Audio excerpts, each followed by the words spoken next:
श्रीचैतन्यमनोभीष्टं स्थापितं येन भूतले स्वयं रूपा सकदा मह्यं ददाति स्वपदान्तिकं। वन्देऽहं श्रीगुरुः श्रीयुतापदकमलं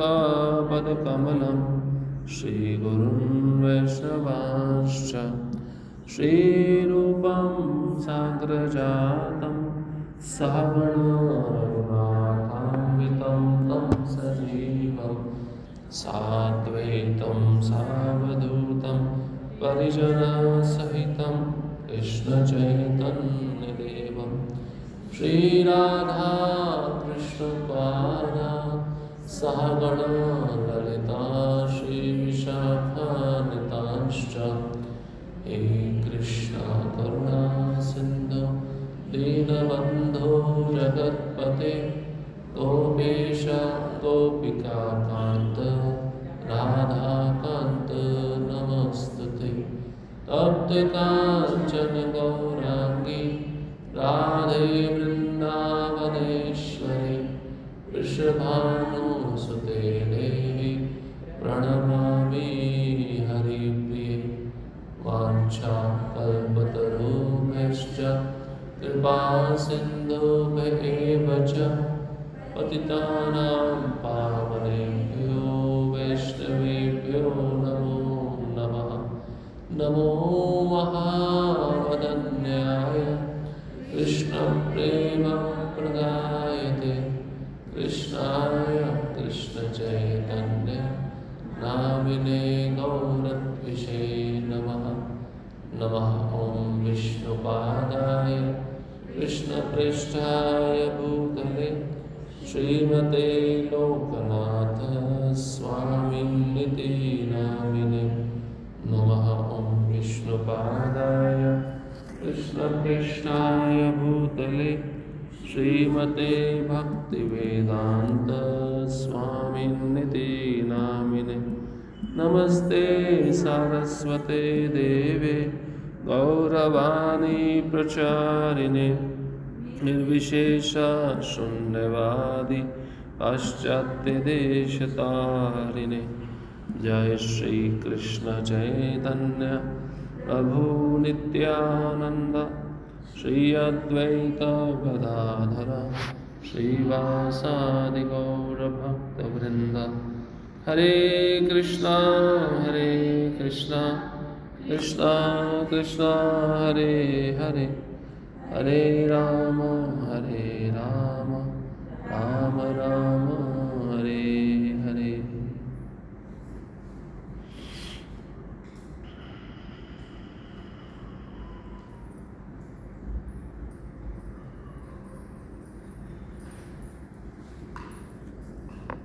हरे कृष्ण।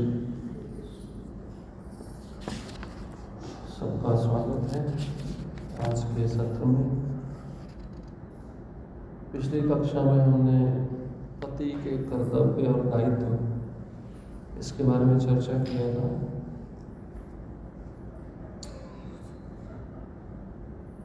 श्रीमद् भागवतम के 5वें स्कंद से बताया गया है कि आध्यात्मिक रूप से प्रगति करना चाहिए पति को,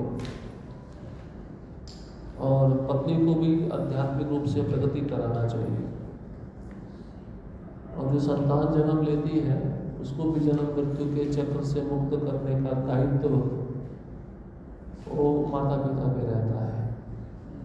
वो माता पिता अगर भक्त रहेंगे तो आगे आने वाली संतान को अच्छे से वह आध्यात्मिक प्रशिक्षण दे सकते हैं। और पति को कैसे रहना चाहिए, कुछ आदर्श व्यक्तित्व दिए, जैसे भगवान शिव, भगवान रामचंद्र के पद चिन्हों का अनुसरण करना चाहिए। भगवान शिव कैसे रहते हैं, हमेशा भक्ति में तल्लीन रहते हैं। भगवान रामचंद्र मर्यादा में रहते हैं। जब इनका चरित्र पढ़ेंगे सुनेंगे तभी हम कुछ चिंतन कर सकते हैं। इसके बारे में हम पढ़ेंगे नहीं तो फिर इनके पद चिन्हों पे कहाँ से चलने का प्रश्न उठेगा, संभव नहीं है। और अपनी पत्नी के अतिरिक्त अन्य स्त्रियों को माता समझना चाहिए। चाणक्य पंडित भी ऐसा कहते हैं। पत्नी का रक्षा करना ज़रूरी है। संरक्षण हर अवस्था में स्त्री को प्राप्त होना चाहिए। स्त्री को अगर संरक्षण प्राप्त नहीं होगा तो कोई भी व्यक्ति उसका शोषण करेगा। और प्रभुपाद जी तो एक जगह तात्पर्य में लिखते हैं, रावण जैसा शोषण होगा। फिर तो समर्थ नहीं है अपने आप को बचाने में। प्रभुपाद जी लिखते हैं कि अगर भौतिक दृष्टि से कितनी भी शक्तिशाली क्यों ना हो, फिर भी वो समर्थ नहीं है अपने को बचाने में। जैसे आपने सुना होगा, भारत की प्रधानमंत्री थी इंदिरा गांधी। प्रधानमंत्री कोई साधारण पद नहीं होता है, बहुत पावर रहता है, फिर भी मार दिया गया ना। चाहे भौतिक दृष्टि से कितनी भी शक्तिशाली क्यों ना हो, लेकिन अब वो अनप्रोटेक्टेड है, असुरक्षित है, तो कोई ना कोई आकर उसका शोषण करेगा। वो समर्थ नहीं है अपने को बचाने में। ये पति का कर्तव्य है अपनी पत्नी को संरक्षण प्रदान करें।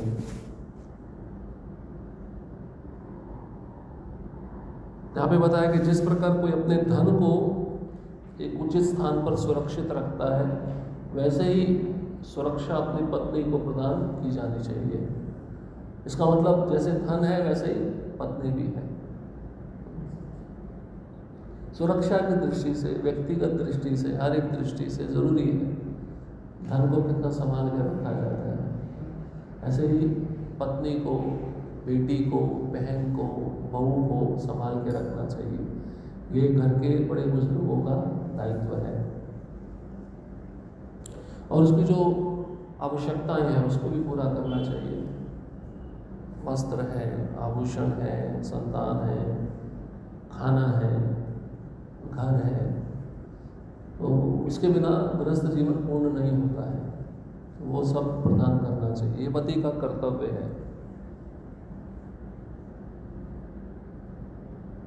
कर्तव्य दक्ष तथा समर्पित होना आवश्यक है। अपना रिस्पॉन्सिबिलिटी, जिम्मेदारी समझना चाहिए। ऐसा नहीं कि विवाह हो गया है तो अब मेरा मन घर में नहीं लग रहा है तो मैं अपना मन ज़्यादा भक्ति में लगाऊं। घर के भी दायित्व है, घर की भी जिम्मेदारी है, उसको देखना जरूरी होता है एक पति के लिए। बच्चों की क्या आवश्यकता है, पत्नी की क्या आवश्यकता है। अगर पति ऐसा नहीं देखेगा तो क्या होगा, संबंध खराब होता जाएगा ना, दूरियां बढ़ती जाएंगी। उससे फिर एक समय ऐसे भी आ सकता है पत्नी छोड़ के चली जाए। इसे ध्यान देना जरूरी है। और पति हो सके तो आध्यात्मिक विषयों में ज़्यादा शिक्षा प्रदान करे पत्नी को। अगर पति भक्त है तो ऐसा कर पाएगा, पति भक्त नहीं है तो फिर मुश्किल है। पहले पति को भक्त होना जरूरी है, तभी अपनी पत्नी को आध्यात्मिक शिक्षा दे पाएगा। कभी कभार पति के आचरण से पत्नी भक्त बन जाती है। पत्नी चाहे कितनी भी भौतिकतावादी हो, अगर पति अपना भक्ति में दृढ़ है तो उसके आचरण को देखकर उसका जो मन होता है, विचार होते हैं, बदलने शुरू होते हैं। ये ज़रूरी है। इसलिए कोई भी विषय छेड़े, बातचीत हो, उसमें आध्यात्मिकता का विषय होना चाहिए। घुमा फिरा के आप ले आओ। आपको बहुत सारी कहानियाँ पता है। इसी को प्रभुपाद जी कहते हैं कृष्ण भावना भावित। हर एक प्रॉब्लम का सलूशन आध्यात्मिकता की दृष्टि से, भौतिकता की दृष्टि से नहीं है। अगर आप भौतिक समस्या का समाधान भौतिक निकालने जाओगे तो दोबारा समस्या आ जाएगी। आध्यात्मिक समाधान पूर्ण समाधान है। अगर उसको ठीक से पालन करेंगे तब, अगर पालन नहीं करते हैं तो समस्या दोबारा आ जाती है। जैसे उदाहरण के रूप में एक शिष्य प्रभुपाद जी के पास में आते, बोले मैं अपने गृहस्थ जीवन से बहुत परेशान हूँ। प्रभुपाद बोले मैं तुम्हारे गृहस्थ जीवन में जितनी समस्या है उसको लात मार के बाहर फेंक सकता हूँ, अगर तुम मेरी आज्ञा का पालन करो तब। एक स्टेटमेंट प्रभुपाद जी ने दिया। और अगर आप पालन नहीं कर रहे हो और बार बार मेरे पास आ रहे हो कि ये समस्या है, तो प्रभुपाद बोले मैं कुछ नहीं कर सकता। तुम्हारी एक समस्या को मैं लात मार के निकाल सकता हूँ, लेकिन तुम्हें शरणागत होकर जो मैं बता रहा हूँ उसको सुनना चाहिए और अपने जीवन में उतारना चाहिए। तभी समस्या हल हो पाएगी। और एक पत्नी को इंद्र तृप्ति का साधन नहीं समझना चाहिए। पति को उपभोग की दृष्टि से संग करना, एक शारीरिक संबंध बनाना, बच्चे पैदा करना, स्त्री वैसा मशीन नहीं है। उसका बहुत बड़ा जिम्मेदारी है समाज में।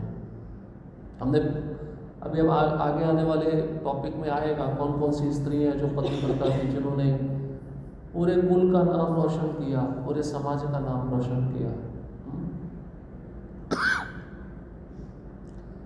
पहले की ज़माने में स्त्रियां, आपने सती प्रथा सुना होगा ना, अभी तो बंद हो गया, ब्रिटिश काल से बंद हो गया था। उस समय आप सोचिए कितना हिम्मत चाहिए इसके लिए भी। उस समय सच्चा प्रेम होता था। प्रभुपाद जी कहते हैं मैंने अपनी आंखों से सती प्रथा देखी है। मथुरा में एक स्त्री थी, उसका पति शरीर छोड़ दिया और वो चिता पे जाके बैठ गई, उसने स्वीकार कर लिया। उसको सच्चा प्रेम कहा जाता है। और पहले ये होता था, अब पति चला गया तो अब मैं भी कैसे जीवित रह पाऊंगी। हाँ, अगर वो गर्भवती है तो फिर वो नहीं जा सकती है, वो सती प्रथा में प्रवेश नहीं कर सकती है। आजकल हमारे शरीर में थोड़ा सा लग जाए तो हमें कितना वेदना होता है, हम डर जाते हैं, कितना देहात्म बुद्धि में है। लेकिन उस समय आप सोचिए, ये प्रथा हमारे तो वैदिक काल से चली आ रही है। आप मुगलों के समय भी देखिए, जो क्षत्राणियाँ रानियाँ होती थीं, जब उनका पति मर जाता था युद्ध में, उनको पता है कि अब ये लोग आएंगे हमको गुलाम बनाएंगे, तो जौहर जानते, जौहर तो एक कुंड था उनके पास, वो राजा लोग थे, उनके पास सब सुविधा रहती थी। अलग से खेलने का आंगन है, अलग से कुंड है, तो एक जौहर कुंड होता था, उसमें लकड़ियाँ ही लकड़ियाँ होती थी और मिट्टी का तेल होता था। और कुंड इतना छोटा नहीं होता था, 16,000 रानियाँ एक साथ जा सकती थी अंदर। और जलाया और कूद गई उसके अंदर। पद्मावती का नाम सुना ना? ये सच्ची कहानी है। अल्लाह अपने अस्तित्व को बचाने के लिए, अपनी इज्जत को बचाने के लिए वो मरने को तैयार रहती थी। तो ये देखकर बाहर के लोगों को बड़ा आश्चर्य लगता था। इससे पता चलता था कि उनका प्रेम अपने पति के प्रति कितना गहरा होता था। और ऐसी स्त्रियों जो मरती, उसको आत्महत्या नहीं कहते हैं, वो स्वर्ग जाती हैं, वो उच्च लोकों में जाती हैं। जैसे हमने देखा आत्महत्या कोई करे तो उसको तो प्रेत योनि में जाना पड़ता है, लेकिन इसको ये आत्महत्या नहीं है। आप देखिए कुंती और माद्री ने पांडु महाराज के साथ समरण स्वीकार किया था। फिर गांधारी को भी देखिए, धृतराष्ट्र के साथ उन्होंने शरीर छोड़ा था। ऐसे कई उदाहरण हैं शास्त्रों में। तो एक इंद्र तृप्ति का साधन नहीं है पत्नी। पति जब मुसीबत में होता है तो उसको चेतना देने वाली, उसको मार्गदर्शन करने वाली पत्नी होती है, अगर उसकी बुद्धि आध्यात्मिक है, अच्छी है तो। और पति को हमेशा ये सोचना चाहिए वो मेरी संपत्ति नहीं है। वो किसकी संपत्ति है? भगवान की संपत्ति है। जैसे दीक्षा के समय नाम के पीछे लगता है ना, देवी दासी, वो मेरी दासी नहीं है, भगवान की दासी है। इस प्रकार से उसका ममत्व, उसका आसक्ति दूर रहेगा। हम सोचेंगे कि मेरी दासी है, फिर आसक्ति बनी रहेगी, उसको तोड़ना बड़ा कठिन हो जाता है। तो पत्नी के दायित्व क्या है? एक पति के कर्तव्य हमने सुने थे, पत्नी के कर्तव्य देखते हैं। पत्नियों के भी बहुत सारे कर्तव्य होते हैं। वैष्णव सदाचार में गृहस्थ आश्रम में भाग क्रमांक 5 में दिया हुआ है पत्नी के कर्तव्य। पत्नी का स्थान क्या है? देखिए यहाँ पे पहला दिया गया अर्धांगिनी। वैदिक शास्त्रों के अनुसार पत्नी पति की अर्धांगिनी है, क्योंकि अपने पति के कर्तव्यों का आधा भाग वही संभालती है। श्रीमद् भागवतम 3 स्कंद 4 अध्याय श्लोक क्रमांक 19।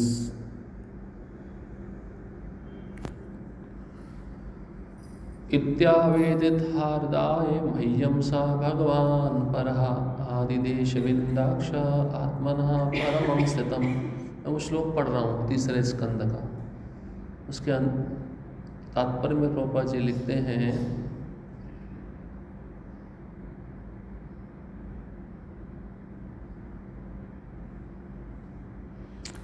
इस श्लोक में परम स्थितम शब्द महत्वपूर्ण है। श्रीमद् भागवतम 2 स्कंद 9वां अध्याय श्लोक क्रमांक 33, 34, 35, 36 के 4 श्लोकों में भगवान की दिव्य स्थिति का व्याख्या ब्रह्मा से भी नहीं की गई थी। इस दिव्य स्थिति में द्वारका और वृंदावन में प्रदर्शित दिव्य प्रेमा भक्ति में लीन भक्तों के साथ उनका व्यवहार सम्मिलित है।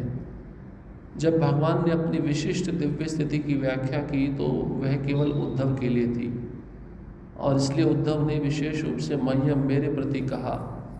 यद्यपि वहाँ महान ऋषि मैत्रेय भी बैठे थे, ऐसी दिव्य स्थिति को वे लोग शायद ही समझ पाते हैं जिनकी भक्ति में चिंतनशील ज्ञान या सकाम कर्म सम्मिलित है।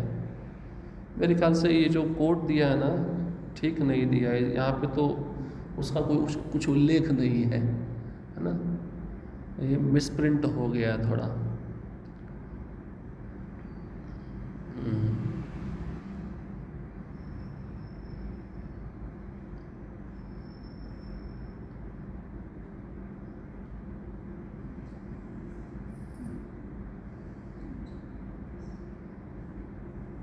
ठीक है, यहाँ पे एक अर्धांगिनी का मतलब क्या है?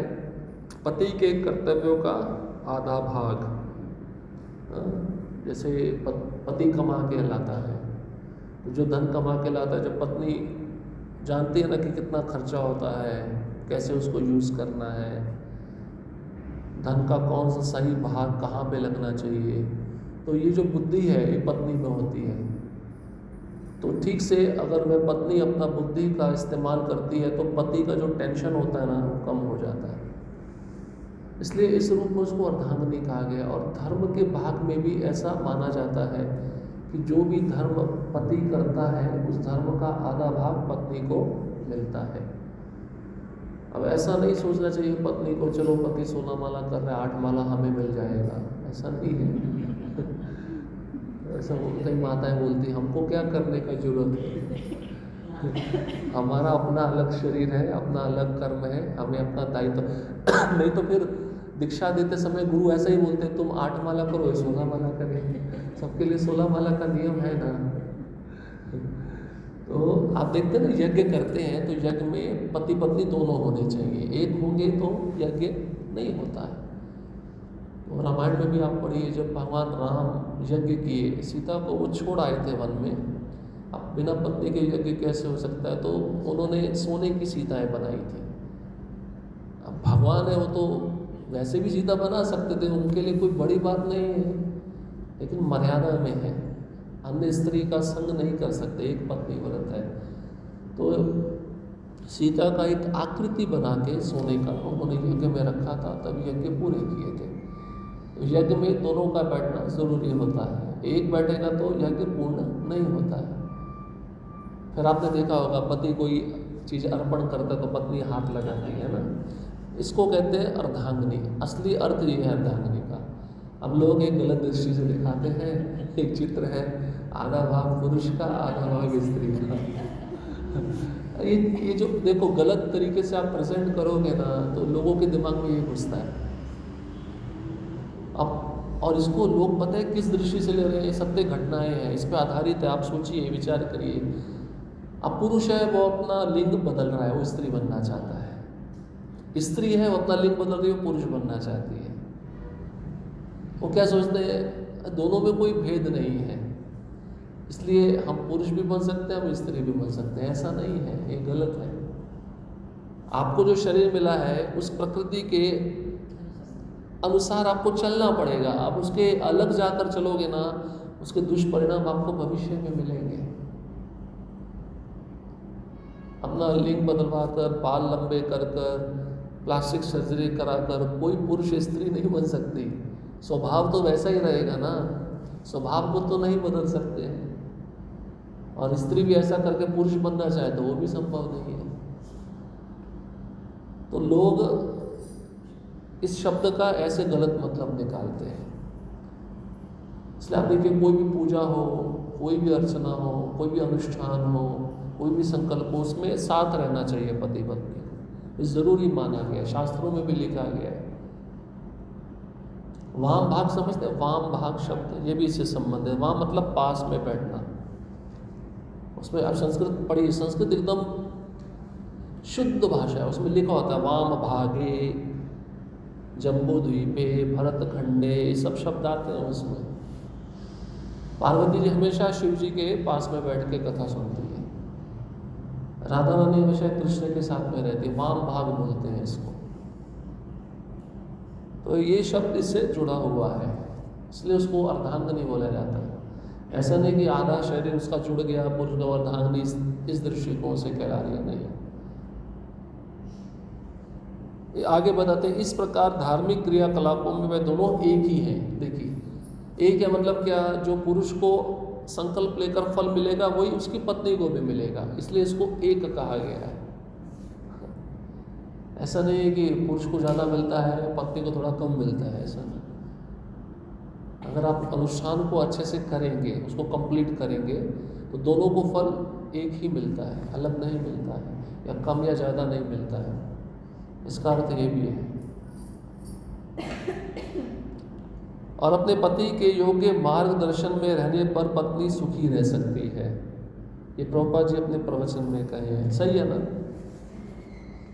क्योंकि पति, अब इसका एक उदाहरण है, हम आगे पढ़ेंगे जब भागवतम में शिव जी का प्रसंग आएगा ना। जब सती बोलती है, नहीं मेरे पिता के घर में यज्ञ है, मुझे जाना है, बहुत प्रेम है, मेरी बहनें वहाँ पे आएंगी, मेरी माँ रहेगी, मैं मिलना चाहती हूँ। शिव जी तो त्रिकालदर्शी हैं, शिव जी जानते हैं सब। बहुत अच्छा संवाद है, पढ़ना चाहिए। शिव जी बोलते हैं मत जाओ, क्योंकि जहाँ पर आपको आमंत्रण नहीं है वहाँ पे नहीं जाना चाहिए। तो वो तर्क देती है, नहीं पिता गुरु अगर ये नहीं भी बुलाए तब भी जाना चाहिए। स्त्री निपुण होती है तर्क देने में, उसको ये बुद्धि दी है भगवान ने। तो शिव जी तो बेचारे वो जानते थे ये सुनने वाली है नहीं, इसलिए इसको उसके हाल पे छोड़ दो। और जानते थे ये अब वापस नहीं आएगी, ये भी जानते थे। वो भगवान के शुद्ध भक्त हैं, उनको क्या कुछ नहीं पता है, सब पता है। तीसरा नेत्र ऐसे थोड़ी ना दिया गया उनको, त्रिनेत्र ऐसे थोड़ी ना मिले हैं। तो गई, जिद करके गई, बोल रहे थे ठीक नहीं है जाना, मत जाओ। गई, फिर परिणाम आपको पता है, वहाँ पे अपने पति की निंदा सुना, जो महान वैष्णव है। फिर अपने योग अग्नि से प्रकट करके शरीर से अपने को जलाकर भस्म कर दिया। इसलिए पत्नी को सुनना चाहिए। पत्नी नहीं सुनती तो फिर कुछ ना कुछ अनिष्ट होगा। पति के मार्गदर्शन में रहना चाहिए। उसके लिए सबसे बड़ा सुख यही है। और ऐसे एक उदाहरण नहीं है, बहुत सारे उदाहरण हैं।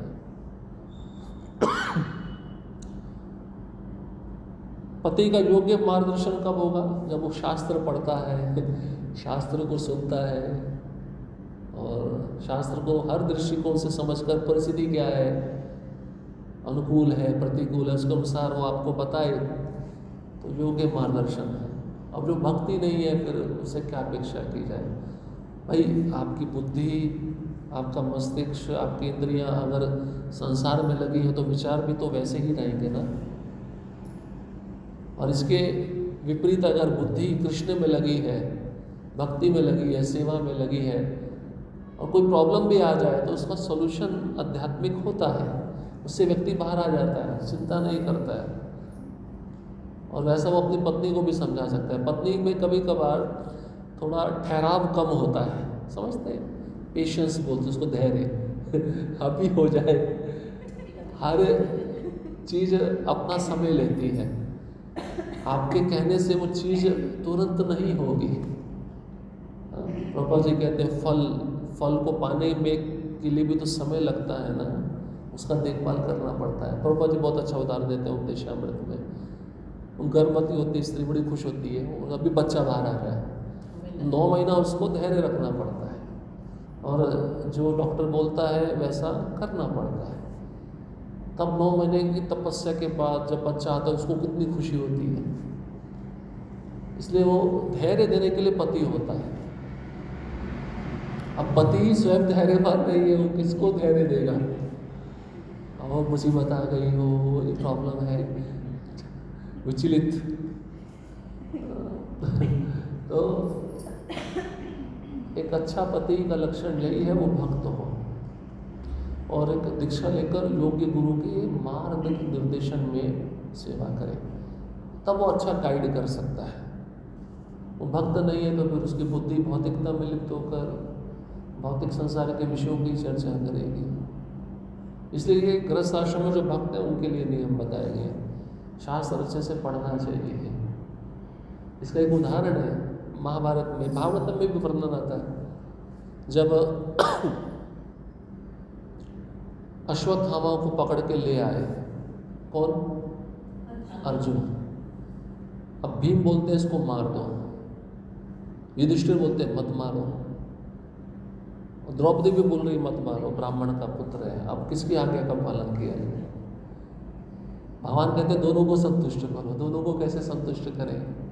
है शास्त्र में वर्णन है, क्षत्रियों का आधा मूंछ काट दो और उनको बाल है आधे आधे काट दो, ये उनका अपमान है। क्षत्रिय का अपमान मृत्यु के समान है। तो अर्जुन ने वैसा किया। अर्जुन बहुत बुद्धिमान थे, भगवान के मित्र हैं भैया, कोई साधारण पुरुष थोड़ी ना है।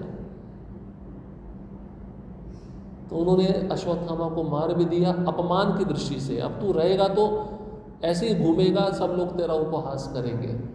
उपहास क्षत्रिय के लिए मरण के समान है, मरने के समान है। और जीवित भी रखा, मारा भी नहीं, ब्राह्मण का पुत्र है। देखो दोनों चीजें पूरा किया। तो पति अगर शास्त्र में निपुण है, श्रवण अच्छा है, सेवा अच्छी है, तो अपनी पत्नी को अच्छा मार्गदर्शन दे सकता है। और पत्नी को सुनना चाहिए, नहीं सुनेंगे तो फिर ठीक नहीं है। तो पत्नी का स्थान ऐसा है। फिर पत्नी भी पति की रक्षा करती है। अभी थोड़ा आपको आश्चर्य लगेगा सुनने में, पति तो रक्षा करता है, लेकिन पत्नी अपने पति का कैसे रक्षा करती है? हमने पहले भी चर्चा किया था। देखिए यहाँ पे लिखा है, सभी आश्रमों में गृहस्थ आश्रम सुरक्षित है। पत्नी अपने पति को नरक की दिशा में होने वाले पतन से बचाती है। अधिक जानकारी के लिए देखें श्रीमद् भागवतम 3 स्कंद 14वां अध्याय 20वां श्लोक। ठीक है, अभी श्लोक को खोलते हैं। प्रभुपाद जी इसके तात्पर्य में क्या कहते हैं थोड़ा पढ़ेंगे। 3, 14, 20।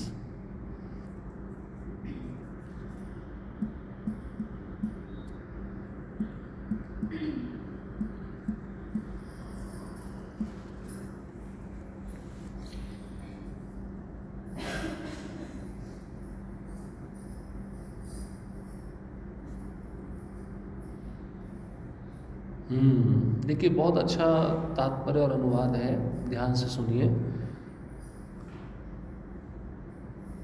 पति अगर नरक की दिशा में जा रहा हो तो पत्नी कैसे बचाती है? जैसे एक दुर्ग सेनापति आक्रमणकारी लुटेरों को आसानी से जीत लेता है, उसी प्रकार पत्नी का आश्रय लेकर मनुष्य अपनी इंद्रियों पर विजय प्राप्त कर सकता है, जो अन्य वर्णों में अजय है।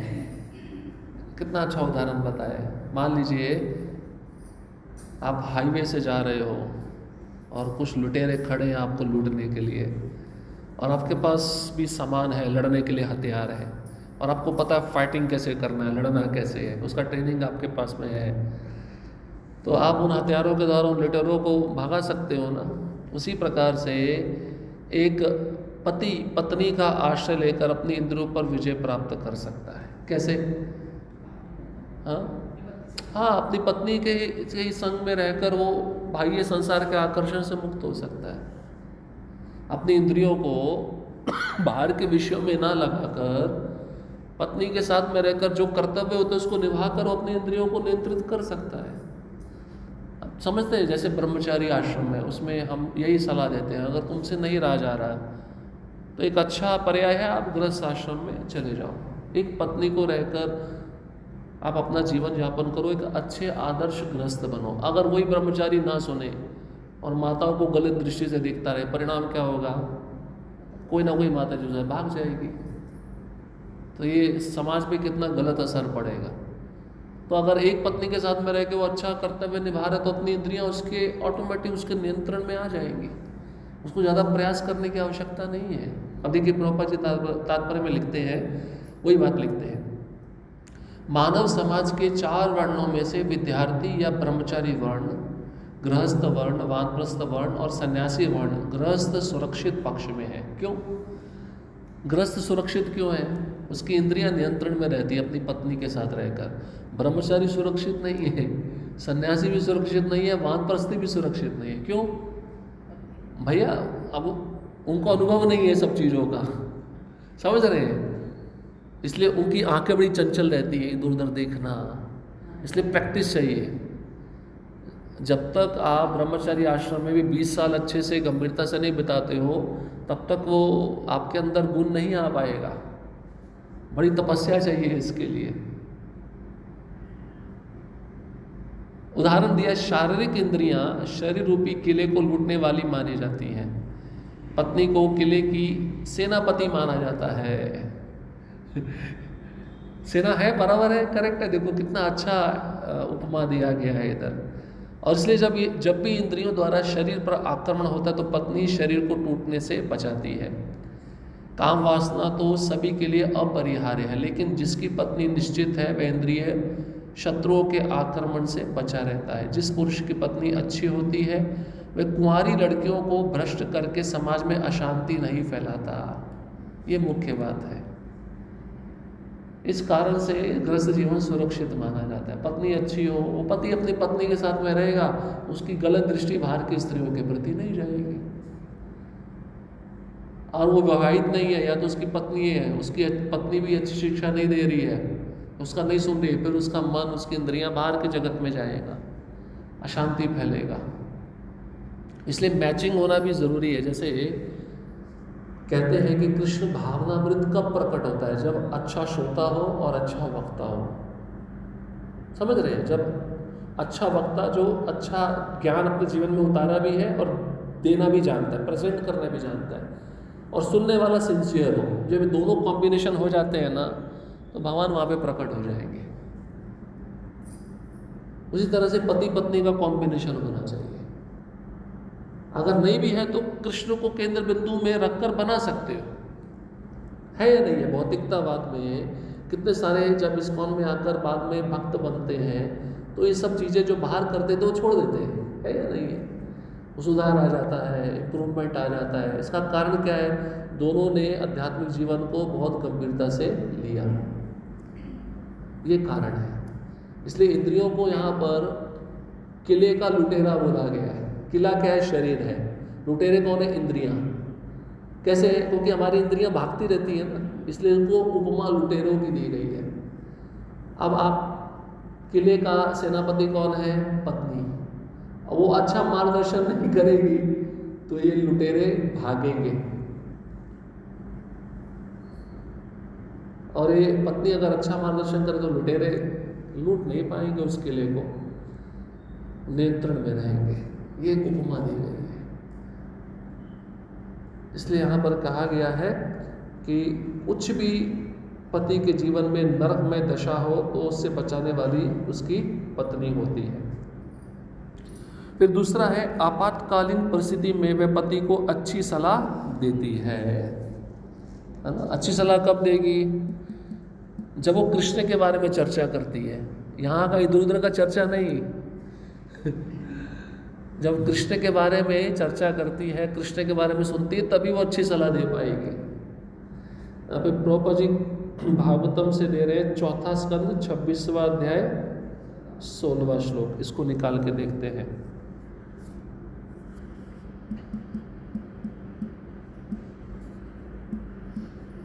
चौथा स्कंद 26वां अध्याय 16वां श्लोक। ओके, वही इतिहास आ गया पुरंजन का।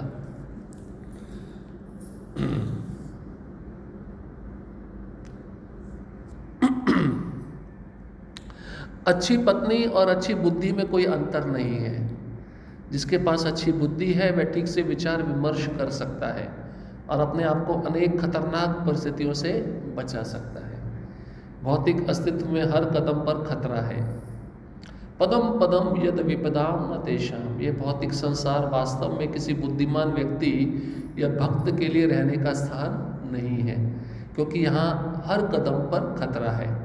वैकुंठ ही भक्त के लिए वास्तविक घर है, क्योंकि वहाँ कोई चिंता या खतरा नहीं है। अच्छी बुद्धि का अर्थ है कृष्ण भावना भावित होना। अच्छी बुद्धि मतलब अच्छी पत्नी।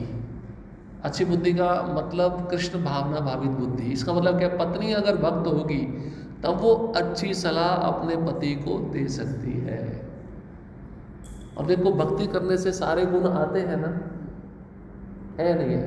भागवतम में तो यहाँ तक लिखा है कि जो भक्ति के मार्ग पे चल रहा है, देवता के सारे गुण उसमें आ जाते हैं। और जो भक्त नहीं है लेकिन बहुत बड़ा डिग्री लेके बैठा हुआ है, दिखेगा बहुत सभ्य व्यक्ति है, लेकिन वो राक्षस है, असुर है, क्योंकि उसके अंदर एक भी देवता का गुण नहीं रहेगा। तो ये भक्त बनने की विशेषता, ऑटोमेटिक सभी चीजें आ जाती हैं।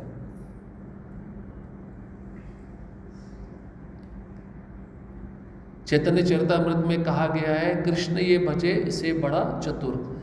जब तक कोई कृष्ण भावना भावित नहीं होता उसे बुद्धिमान व्यक्ति नहीं कहा जा सकता।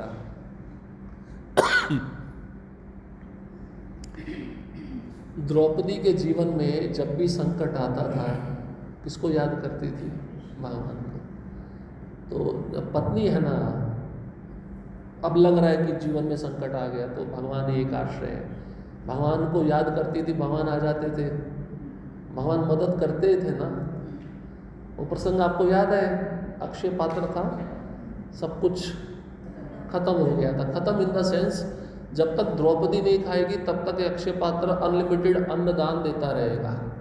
और जैसे द्रौपदी ने खा लिया, द्रौपदी अंत में खाती थी, सबको खिला के, पतियों को खिला के फिर खाती थी।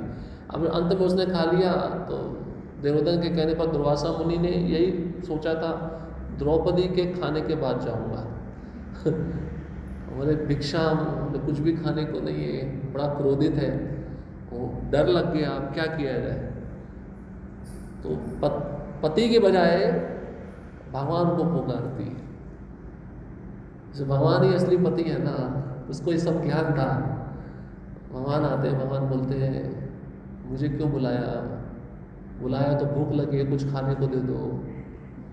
द्रौपदी कहती है कि मैं ही तुम अपने को मुसीबत से बचाने के लिए तुमको बुलाया है, उस ऋषि को खिलाने के लिए कुछ नहीं और तुम मांग रहे हो।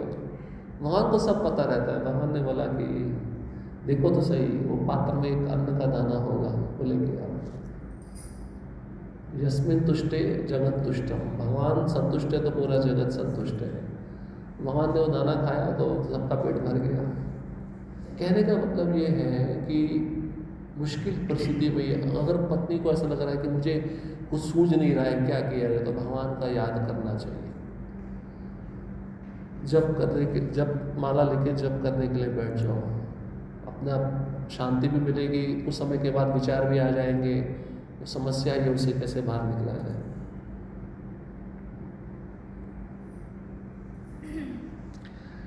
यहाँ हम देखते हैं कि राजा पुरंजन अपनी अच्छी पत्नी की खोज कर रहे थे, जो हमेशा उन्हें भौतिक अस्तित्व में होने वाली खतरनाक स्थितियों से बाहर निकालने में मदद करती थी। जैसा कि पहले ही बताया जा चुका है, एक असली पत्नी धर्म पत्नी होती है, अर्थात अनुष्ठान समारोह द्वारा विवाह में स्वीकार की गई महिला को धर्म पत्नी कहा जाता है, जिसका अर्थ है कि उसे धार्मिक सिद्धांतों की दृष्टि से स्वीकार किया जाता है। धर्मपत्नी से पैदा हुए बच्चे पिता की संपत्ति के उत्तराधिकारी होते हैं, लेकिन एक ऐसी महिला से पैदा हुए बच्चे जो ठीक से विवाहित नहीं हैं, पिता की संपत्ति के उत्तराधिकारी नहीं होते हैं। धर्मपत्नी शब्द एक पवित्र पत्नी को भी संदर्भित करता है। एक पवित्र पत्नी वह है जिसने अपने विवाह से पहले कभी पुरुषों के साथ संबंध नहीं बनाए। देखिए, एक बार जब एक महिला को अपनी युवावस्था में सभी प्रकार के पुरुषों के साथ घुलने मिलने की स्वतंत्रता दे दी जाती है, तो उसके लिए पवित्रता बनाए रखना बहुत कठिन हो जाता है। जब मक्खन को आग के समीप लाया जाता है तो वह पिघल जाता है। स्त्री अग्नि की तरह है और पुरुष मक्खन की तरह है। लेकिन अगर किसी को धार्मिक विवाह अनुष्ठान के माध्यम से स्वीकार की गई पवित्र पत्नी मिलती है तो वह जीवन की कई खतरनाक स्थितियों से भयभीत होने पर बहुत मदद कर सकती है। वास्तव में ऐसी पत्नी सभी अच्छी बुद्धि का स्रोत बन सकती है। ऐसी अच्छी पत्नी के साथ भगवान की भक्ति सेवा में परिवार की भागीदारी वास्तव में घर को गृहस्थ आश्रम या आध्यात्मिक साधना के लिए समर्पित घर बनाती है। सारा कंक्लूजन लिख दिया प्रभुपाद जी ने। इसलिए धर्मपत्नी वह होती है जो वैदिक विवाह के द्वारा स्वीकार की जाती है। आप में से बहुत सारे भक्त गृहस्थी हैं। गृहस्थ आश्रम में प्रवेश करने से पहले जब विवाह होता है, विवाह में बहुत सारे क्या होते हैं, सिद्धांत होते हैं ना। एक स्त्री की तरफ से, एक पुरुष की तरफ से बुलवाए जाते हैं, मैं वचन देता हूँ, मैं ये करूँगा। याद रहता है कुछ? खाली उस समय तक याद रहता है, बाद में सब भूल जाते हैं। लेकिन वो वचन सब शास्त्र में दिए गए हैं, पता है? उसमें ये वचन एक ये भी है जहाँ यहाँ पे प्रभुपाद जी लिख रहे हैं, जब भी मुश्किल स्थिति आए तो पत्नी को अपने पति का साथ नहीं छोड़ना है और उसको अच्छी सलाह देनी है। वहाँ पे लिखा है। और ये कब हो सकता है? जब एक वैदिक रीति से किसी पवित्र स्त्री को वेद मंत्रों के उच्चारण के द्वारा स्वीकार किया जाता है। और वो स्त्री पवित्र कैसे रहेगी? पहले में वो किसी पुरुष से नहीं मिली हो, तब वो पवित्र रहेगी। आजकल संभव है? स्कूल, माता जी ने बोल दिया सब, सारी प्रॉब्लम वहीं से। सरकार कहते हैं को एजुकेशन, को समझते हैं एकत्र। इसलिए पहले के ज़माने में गुरुकुल होते थे। गुरुकुल में बच्चे जाएंगे, मेल छोटे बच्चे, फीमेल अलाउड नहीं, उनके लिए स्कूल नहीं होता था। घर में माता शिक्षा देती थी। क्या शिक्षा देती थी? बर्तन कैसे मांजना है, झाड़ू पोछा कैसे लगा। बोले ये हमें करना है क्या? समस्या उल्टी हो गई ना, बड़ी विकट हो गई ना। अब स्कूल जाने भेजा, उसको लगा मैं ज़्यादा शिक्षा ले लूँ। और पति जब शादी होता तो पति से ज़्यादा कमाते तो पति को अच्छा लगता नहीं है। दोनों में मन मुटाव होने लगता है, झगड़े होने लगते हैं। ये सब दिक्कतें वहीं से शुरू हुई ना। तो देखो वैदिक जीवन कितना अच्छा होता था और पत्नी अपने को पूर्ण सुरक्षित समझती थी। क्यों? क्योंकि वो पति की आज्ञा का पालन करती थी। पवित्र, उसका जीवन पूरा पवित्र रहता। पवित्र कैसे? मतलब उसको किसी पिता को छोड़ के, पिता तो प्रेम करता ही है, पिता को छोड़ के उसके जीवन में किसी भी पर पुरुष ने उसको छुआ तक नहीं था। इसके कारण उसके अंदर बहुत पवित्रता होती है और पवित्रता से ही शक्ति आती है। अतः पतिव्रता स्त्री, ये शब्द कहाँ से आया है? तो वो शक्ति से आया। उसके अंदर जो ऊर्जा होती है, जो शक्ति होती है, जो स्रोत होता है, वो इतना बड़ा होता है कि अगर उस ज़माने में वो किसी को शाप दे दे, उस समय ऐसा लगेगा शाप तो लगने वाला नहीं, लेकिन बाद में उसका परिणाम बड़ा खतरनाक होता था। शक्ति कहाँ से आई? वो पवित्रता से आई, क्योंकि वो अन्य पर पुरुषों से कभी भी मिली नहीं, बातचीत नहीं किया। अभी आप देखो छोटा बच्चा भी होगा, उसकी ना कोई बेहतरीन होगी आपके मराठी भाषा में स्कूल में, उसके लिए आम बात है। क्योंकि वातावरण कैसा हो गया है, संस्कृति कैसी हो गई, सब बदल गया। और आजकल शिक्षा ही कोई देता नहीं। हम देने जाएंगे तो बोलेंगे तुम पुराने विचारों के लोग हो। कॉलेज में क्या चल रहा है? ये तो सब चल रहा है। विवाह होने जाता है, पता चलता है इसका संबंध किसी और से था और धक्का बैठता है, नहीं शादी तोड़ दो। अब शादी होने के बाद पता चलता तो क्या होता है? लोग पाप कर भी रहे हैं और पाप को छिपा भी रहे हैं। देखो इसका परिणाम क्या होगा? तुम गलत किए हो, तुम्हारी आगे आने वाली संतान भी वैसे ही जन्मेगी। क्योंकि विचार जो है वो कभी भी दिमाग से चाहते नहीं हैं। आप कोई भी क्रिया करो, वो विचार मन में बैठे हुए हैं, चिंतन चल रहा है। जीवन भर किया हुआ गलत कभी भी ठीक नहीं हो पाएगा जब तक वो एक ठीक व्यक्ति के संग में नहीं आएगा। इसलिए बहुत ज़रूरी है, जड़ कहाँ पे है आपको पता चल गया। जड़ का मतलब बीमारी कहाँ पे, किस जड़ से ये सब चीज़ें उत्पन्न हो रही है, उस जड़ को खत्म करना बहुत ज़रूरी है। प्रभुपाद जी कहते हैं हम माताओं की शिक्षा के खिलाफ नहीं हैं, लेकिन माताओं को किस हद तक शिक्षा लेनी चाहिए ये भी समझना चाहिए। आजकल हमारी संस्था में भी प्रॉब्लम हो रहा है। माताएं चाहती हैं हम जीबीसी बन जाएं, हम गुरु बन जाएं। ये प्रॉब्लम हर जगह है। ये प्रॉब्लम भौतिक जगत में भी है, वही प्रॉब्लम अभी इधर भी आ गया है। जीबीसी मीटिंग में बैठकर माताएं रोती हैं, हमको भी गुरु बनना है, हमें भी दीक्षा देना है।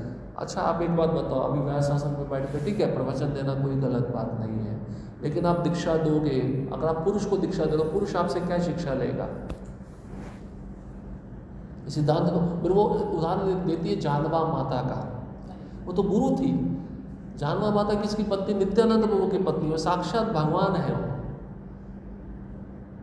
हमें अपना तुलना जानवा माता से नहीं करना चाहिए।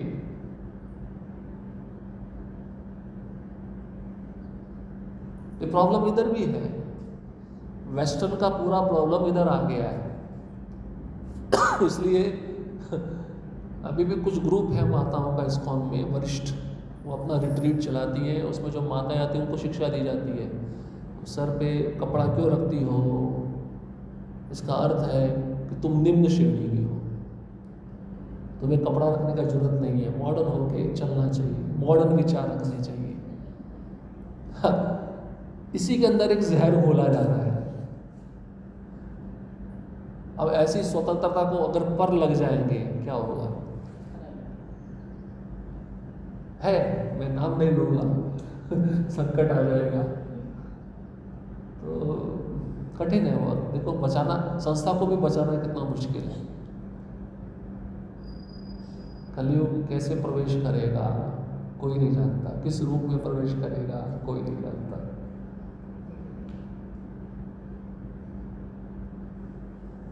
तो इस प्रकार से आपातकालीन परिस्थिति में पति को अच्छी सलाह पत्नी दे पाती है, अगर वह भक्त है, अच्छी बुद्धि वाली है। अब पत्नी के और भी कर्तव्य हैं यहाँ पे। पति की निष्ठापूर्वक सेवा करना। श्रील प्रभुपाद कहते हैं अपने पति के प्रति निष्ठावान रहना पत्नी का प्रथम कर्तव्य है। निष्ठावान का अर्थ क्या है? निष्ठावान कहते हैं कि पति के मन में विचार आ रहा है वो पत्नी को पता होना चाहिए, उसके बोलने से पहले उस विचार को पूरा कर दे, इसको कहते हैं निष्ठावान। है ना? बड़ा कठिन है वो। शिष्य के लिए भी लागू होता है। जैसे आपने सुना होगा शिष्य भी कई प्रकार के होते हैं, है ना? तो मान लीजिए सबसे निम्न श्रेणी का शिष्य होता है, गुरु बारंबार बोल रहे हैं, वो कर नहीं रहा है, सबसे निम्न श्रेणी का। उसके ऊपर वाली श्रेणी का एक बार बोला नहीं सुना, दूसरी बार बोला नहीं सुना, तीसरी बार बोला तब जाके सुना, कर दिया। उसके ऊपर वाली श्रेणी का एक बार में बोला, कर दिया। और उससे ऊपर वाली श्रेणी का बोलने की जरूरत नहीं है,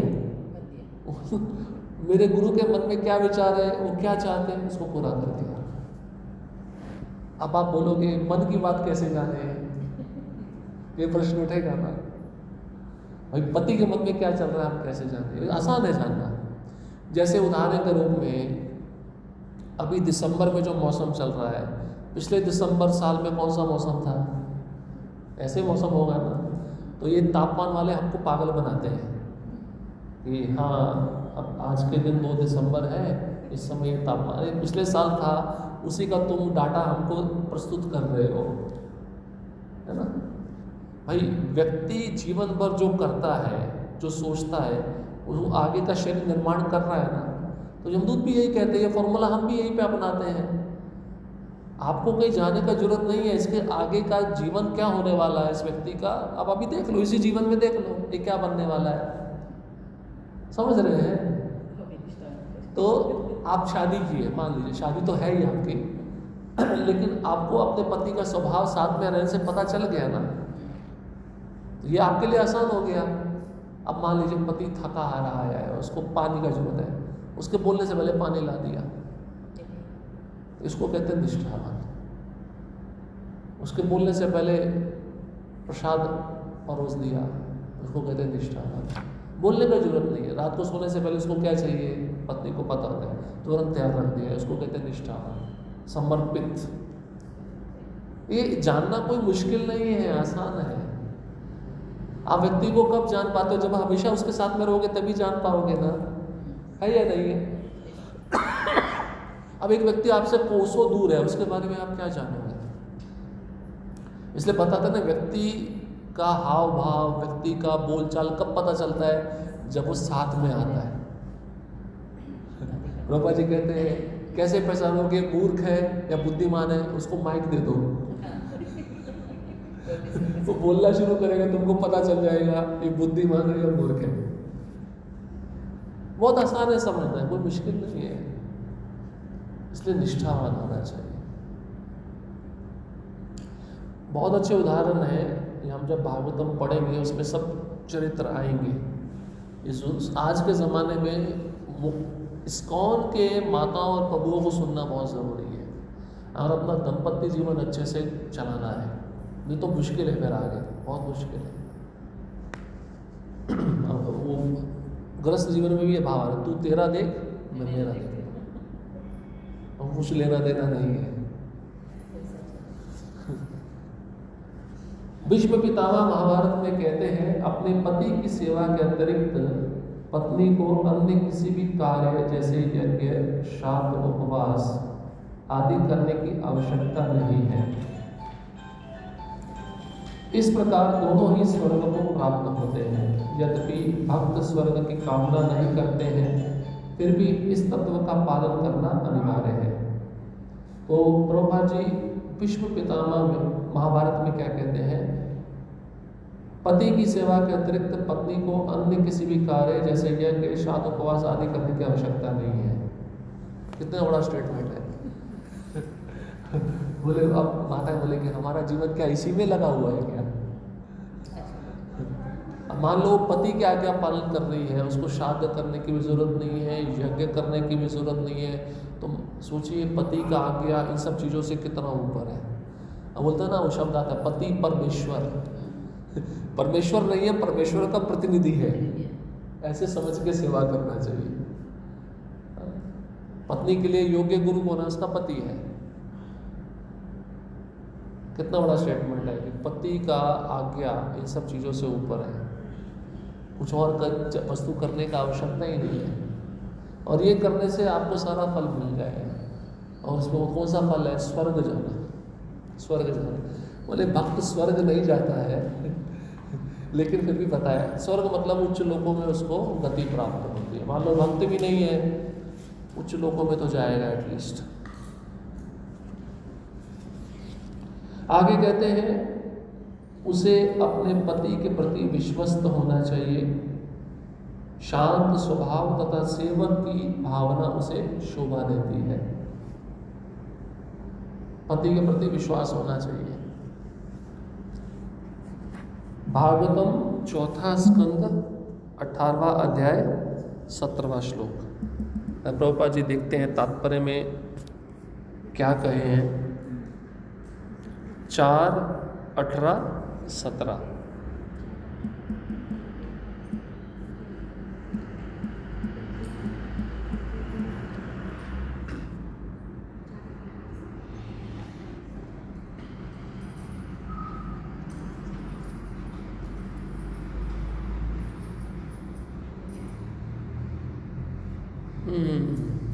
इसमें ज़्यादा कुछ दिया नहीं तात्पर्य में। 4, 28, 19। अरे हिंदी में मत गलत दिया है पूरा। 4 मराठी में क्या है? 19 तभी कहूँ मैं, उसमें वो तात्पर्य दिया नहीं, खाली अनुवाद दिया है। बोला ऐसे कैसे हो गया? ओके, सही है, करेक्ट। मराठी का लेना चाहिए और गलत दिया हुआ है, ठीक है, ओके। इसमें बताया गया पति के प्रति विश्वास होना चाहिए, पत्नी को विश्वास होना चाहिए। देखिए प्रभुपाद जी तात्पर्य में क्या लिखते हैं, पत्नी को सदैव अपने पति के अधीन रहना चाहिए। पत्नी में समर्पण, सौम्य व्यवहार तथा आज्ञा पालन ऐसे गुण होते हैं जो पति को उसके प्रति बहुत विचारशील बनाते हैं। पारिवारिक जीवन के लिए पति का अपनी पत्नी के प्रति आसक्त होना बहुत अच्छा है, किंतु आध्यात्मिक उन्नति के लिए ये बहुत अच्छा नहीं है। अतः प्रत्येक घर में कृष्ण भावनामृत की स्थापना होनी चाहिए। यदि पति पत्नी कृष्ण भावनामृत में एक दूसरे के प्रति अत्यधिक आसक्त हैं तो वह दोनों लाभान्वित होंगे, क्योंकि कृष्ण उनके अस्तित्व का केंद्र है। अन्यथा यदि पति अपनी पत्नी के प्रति अत्यधिक आसक्त है तो वह अपने अगले जन्म में स्त्री बन जाता है। स्त्री अपने पति के प्रति अत्यधिक आसक्त होने के कारण अपने अगले जन्म में पुरुष बन जाती है। निस्संदेह स्त्री का पुरुष बन जाना लाभदायक है, किंतु पुरुष का स्त्री बन जाना बिल्कुल भी लाभदायक नहीं है। तो 3 गुण बताए प्रभुपाद जी, समर्पण, सौम्य व्यवहार और आज्ञा पालन। ये स्त्री में ऑटोमेटिक रहता है, इनबिल्ट है, उसको कहीं से समर्पण, सौम्य व्यवहार और आज्ञा पालन।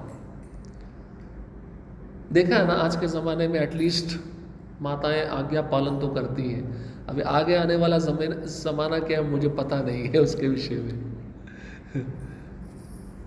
तो विश्वास कैसे बढ़ता है पति के प्रति, उसका आज्ञा पालन करके, उसके प्रति समर्पित होकर, सौम्य व्यवहार। एक ऐसा भी होना चाहिए, मान लो कहीं काम पे गए हैं पति, उसको आने में थोड़ा देर हो रहा है, या कभी कभार पत्नी फ़ोन लगा रही तो फ़ोन नहीं लग पा रहा, तो कोई डाउट या संशय मन में नहीं होना चाहिए, कहाँ गया, किससे बात कर रहा होगा। ये भी संशय बहुत जल्दी आ जाता है। कुछ एडवांटेज है तो कुछ डिसएडवांटेज भी है स्त्रियों का। शक जल्दी लेना, और एक बार शक बैठ जाए फिर वो जाता नहीं है। एडवांटेज क्या है, समर्पण भाव रहता है। समर्पण, आप प्रभुपाद जी कहते हैं मंदिर में आए तुरंत प्रणाम कर देती है, झुक जाती है ना, इसको समर्पण भाव ही कहते हैं, वो खड़ी नहीं रहती। सौम्य व्यवहार क्या है, अच्छे से बातचीत करना, है ना, पति के साथ या पति के अन्य सगे संबंधियों के साथ। और तीसरा क्या है, आज्ञा पालन। ये गुण ऑलरेडी माताओं में रहते हैं, जिसके प्रति पति बड़ा विचारशील हो जाता है। अब इतना मेरे लिए कर रही है तो मेरा भी तो कर्तव्य है ना, इसके लिए कुछ करना है। तो पारिवारिक जीवन में पति का पत्नी के प्रति आसक्ति अच्छा है, लेकिन आध्यात्मिक दृष्टि से अच्छा नहीं है। क्यों? क्योंकि अगर पति अपनी पत्नी के प्रति ज़्यादा आसक्त रहेगा तो अगला जन्म कौन सा मिलेगा, स्त्री का मिलेगा।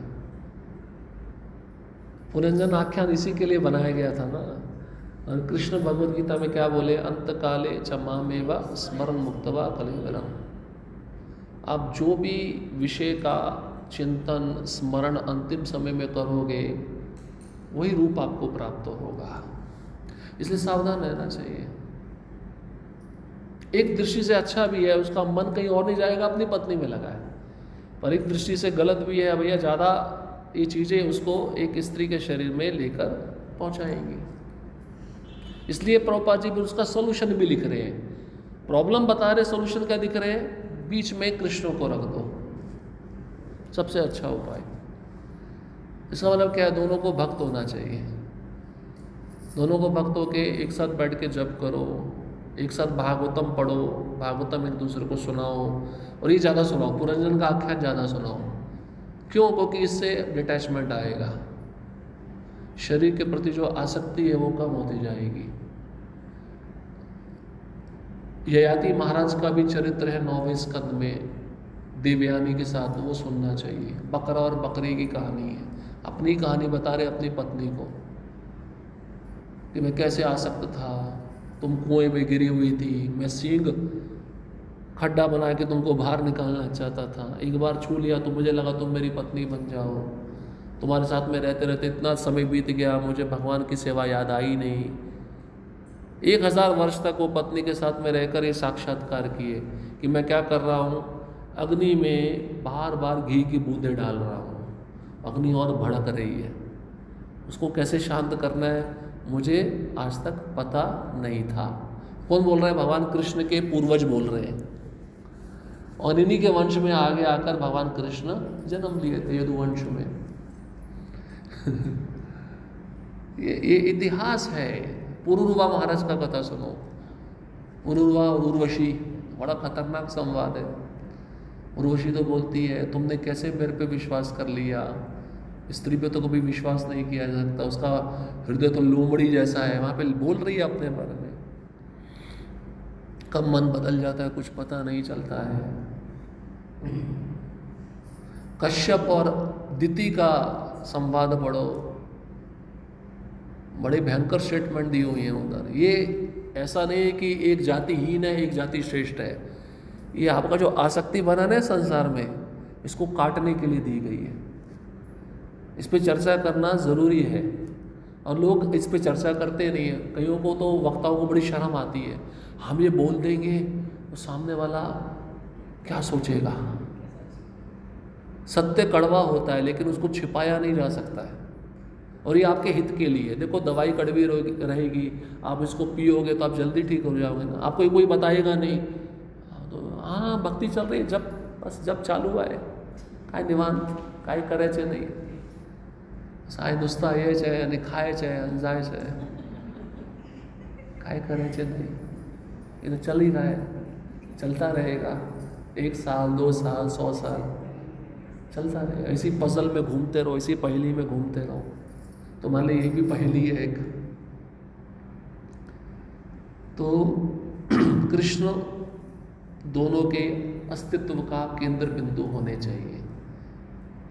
बिगड़े नहीं तो फोटो, वो भोग लगाना, आरती करना, और भागवतम पढ़ना बहुत ज़रूरी है, श्रवण बहुत ज़रूरी है। श्रवण से जो हमारा हृदय का ग्रंथि है ना, जो हम लिप्त हैं काम वासना में, वो कटता है, वो गांठ ढीली पड़ती है। आप सोचोगे डॉक्टर के पास एक औजार होता है, वो ऑपरेशन करता है, उससे चाहे कोई भी फोड़ा हो जाए, कैंसर हो जाए तो उसका पस निकालता है ना। ऐसे ही साधु के पास भी एक औजार है, वो है शब्द, शास्त्र के शब्द। इसको बोलते हैं छिंदंती। वो बड़ा तीक्ष्ण होता है, कुल्हाड़ की तरह होता है।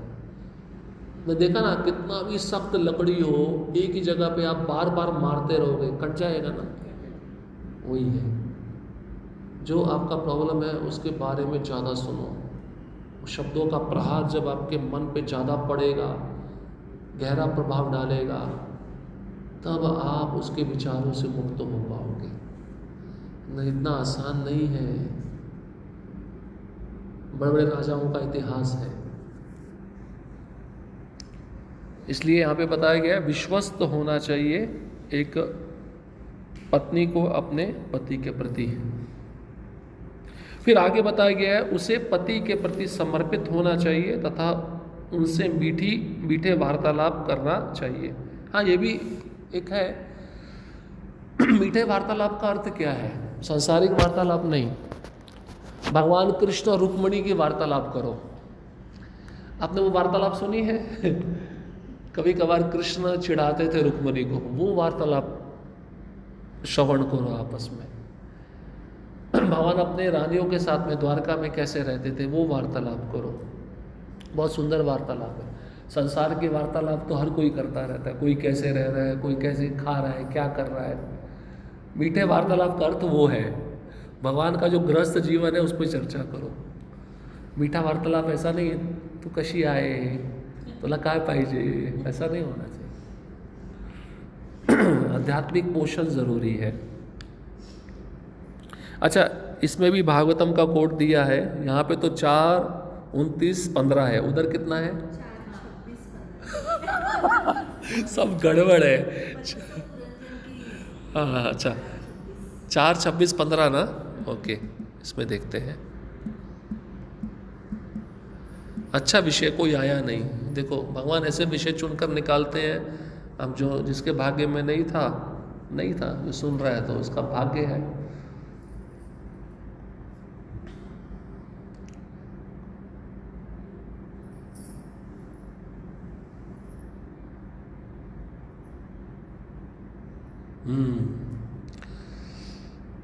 असली माता भगवान की भक्ति में सेवा है, और असली पत्नी वह पत्नी है जो भक्ति में सेवा में अपने पति को धार्मिक सिद्धांतों का पालन करने में मदद करती है। सुखी घर के लिए ये दोनों चीज़ें आवश्यक हैं। कौन सी दो चीज़ें बता रहे हैं? एक तो भक्ति में सेवा और पति के धार्मिक आदेशों का पालन करना, दोनों चीज़ें ज़रूरी है। तो भक्ति में सेवा और पति के आदेश का पालन, ये दोनों चीज़ें रहेंगी तो घर सुखी रहेगा, शांत रहेगा। वास्तव में स्त्री को पुरुष की शक्ति माना जाता है। ऐतिहासिक दृष्टि से प्रत्येक महापुरुष की पृष्ठभूमि में या तो माता होती है या पत्नी। ये हम पहले चर्चा कर चुके हैं ना। हर एक सफल पुरुष के पीछे एक स्त्री का हाथ होता है। यदि किसी की पत्नी और माता दोनों अच्छी हो तो उसका गृहस्थ जीवन बहुत सफल होता है। ऐसी स्थिति में घर के सभी काम और घर का सारा सामान बहुत सुखदायी हो जाता है। भगवान चैतन्य महाप्रभु के पास अच्छी माता, सुखदायी पत्नी दोनों थी और वह घर में बहुत सुखी थे। फिर भी समस्त मानव जाति के लाभ के लिए उन्होंने संन्यास ले लिया और अपनी माता और पत्नी दोनों को त्याग दिया। दूसरे शब्दों में, घर में पूर्णतः सुखी रहने के लिए आवश्यक है कि व्यक्ति के पास अच्छी माता और पत्नी दोनों हो। अब अच्छी का मतलब क्या है? अच्छी का मतलब यही आ जाता है दोनों भक्त हो, पत्नी भी भक्त हो, माता भी भक्त हो। चलो एटलीस्ट दोनों में से एक भक्त हो, तब भी जीवन सुखी हो जाएगा। और दोनों ही भक्त नहीं है तो फिर बड़ा कठिन है जीवन। और पति अगर लाना भी चाहे, वो भक्ति में आना नहीं चाहती, तो जीवन और कठिन हो जाता है।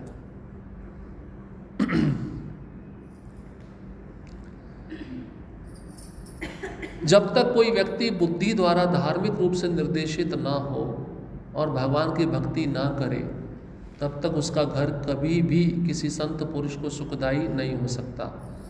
दूसरे शब्दों में, यदि किसी व्यक्ति की माँ या पत्नी अच्छी हो तो उसे संन्यास लेने की कोई आवश्यकता नहीं है। प्रभुपाद जी भी वाक्य बोलते हैं, अगर पत्नी भक्त है, माता भी भक्त है, तो उसको संन्यास लेने का आवश्यकता नहीं है, क्योंकि भक्ति में वातावरण ऑलरेडी है। संन्यास उसको लेना चाहिए जब दोनों ही भक्त नहीं है और घर में अशांति फैली हुई है। उस अवस्था में चाणक्य पंडित कहते हैं अच्छा है उसके लिए घर छोड़ना। वो शांति उसको वहाँ पे नहीं मिल पा रही तो वन में जाकर उसको एकांत स्थान में शांति मिल जाएगी। लेकिन आजकल ऐसी परिस्थिति होने पे भी व्यक्ति घर कहाँ छोड़ता है? नहीं छोड़ता, वो घर से चिपका रहता है। कुकुन जानते? कुकुन, रेशम का कीड़ा, रेशम वस्त्र निकलता है। प्रहलाद महाराज उदाहरण देते हैं, हम रेशम का जो वस्त्र पहनते हैं ना, बोल रहे वो कुकुन कीड़े का लार है, थूक है, अशुद्ध है, उसको लपेट के हम अपने शरीर में पहनते हैं। तो वो जब लार निकालता है ना, निकालते निकालते निकालते उसी में फंस जाता है, उसको बाहर जाने का रास्ता दिखता ही नहीं है, उसी में उसकी मृत्यु हो जाती है। ऐसे ही हम हैं, परिवार परिवार परिवार, समाज समाज समाज, इसमें घूमते रहो, काल बीत जाता है, मृत्यु पास आ जाती है, पता चलता नहीं है। इसलिए यहाँ पे बताया गया है, पति के प्रति समर्पित और मीठी वार्तालाप। शास्त्र का चर्चा होना चाहिए, मीठा वार्तालाप आप इस तरह से सुनो, नहीं तो फिर इधर उधर की चर्चा चलेगी जो ठीक नहीं है। और मैं चर्चा करना नहीं चाहता हूँ, संसार में बहुत सारे विषय हैं, ये चाहिए वो चाहिए, डिमांड होती है बहुत सारी, ठीक है। आगे बताते हैं, चाणक्य पंडित कहते हैं जिनकी माता तथा संतुष्टि प्रदान करने वाली पत्नी ना हो तो उसे घर का त्याग करके वन में चले जाना चाहिए। बड़ा कठिन है ना, आजकल कोई इसका पालन नहीं कर सकता है। जो हमने पूर्व की परिस्थिति पढ़ी, दोनों भक्त होने चाहिए, तब घर में रहना चाहिए, संन्यास लेने का आवश्यकता नहीं है। लेकिन दोनों ही भक्त नहीं है, तब चाणक्य पंडित कहते हैं घर चले जाना चाहिए, घर छोड़ के वन में चले जाना चाहिए। वास्तविक माता का अर्थ है भक्ति तथा वास्तविक पत्नी का अर्थ है समर्पित पत्नी। पढ़ लिया अभी, ठीक है। इसका मतलब देखिए दोनों चीज़ें बड़ी ज़रूरी हैं। माता भक्ति, पत्नी समर्पित। माँ भक्त होनी चाहिए और पत्नी समर्पित होनी चाहिए, वो घर सुखी है, वो पति पत्नी सुखी रहेंगे। वो पति को भी अच्छा लगेगा ना, जो मैं अच्छा बता रहा हूँ तो सुन रही है। अब पत्नी सुन नहीं रही तो पति भी बोलेगा उसको बता के क्या फ़ायदा, ठीक है तुम्हारे मन में जो आया करो, सुनने वाले तो हो नहीं तुम।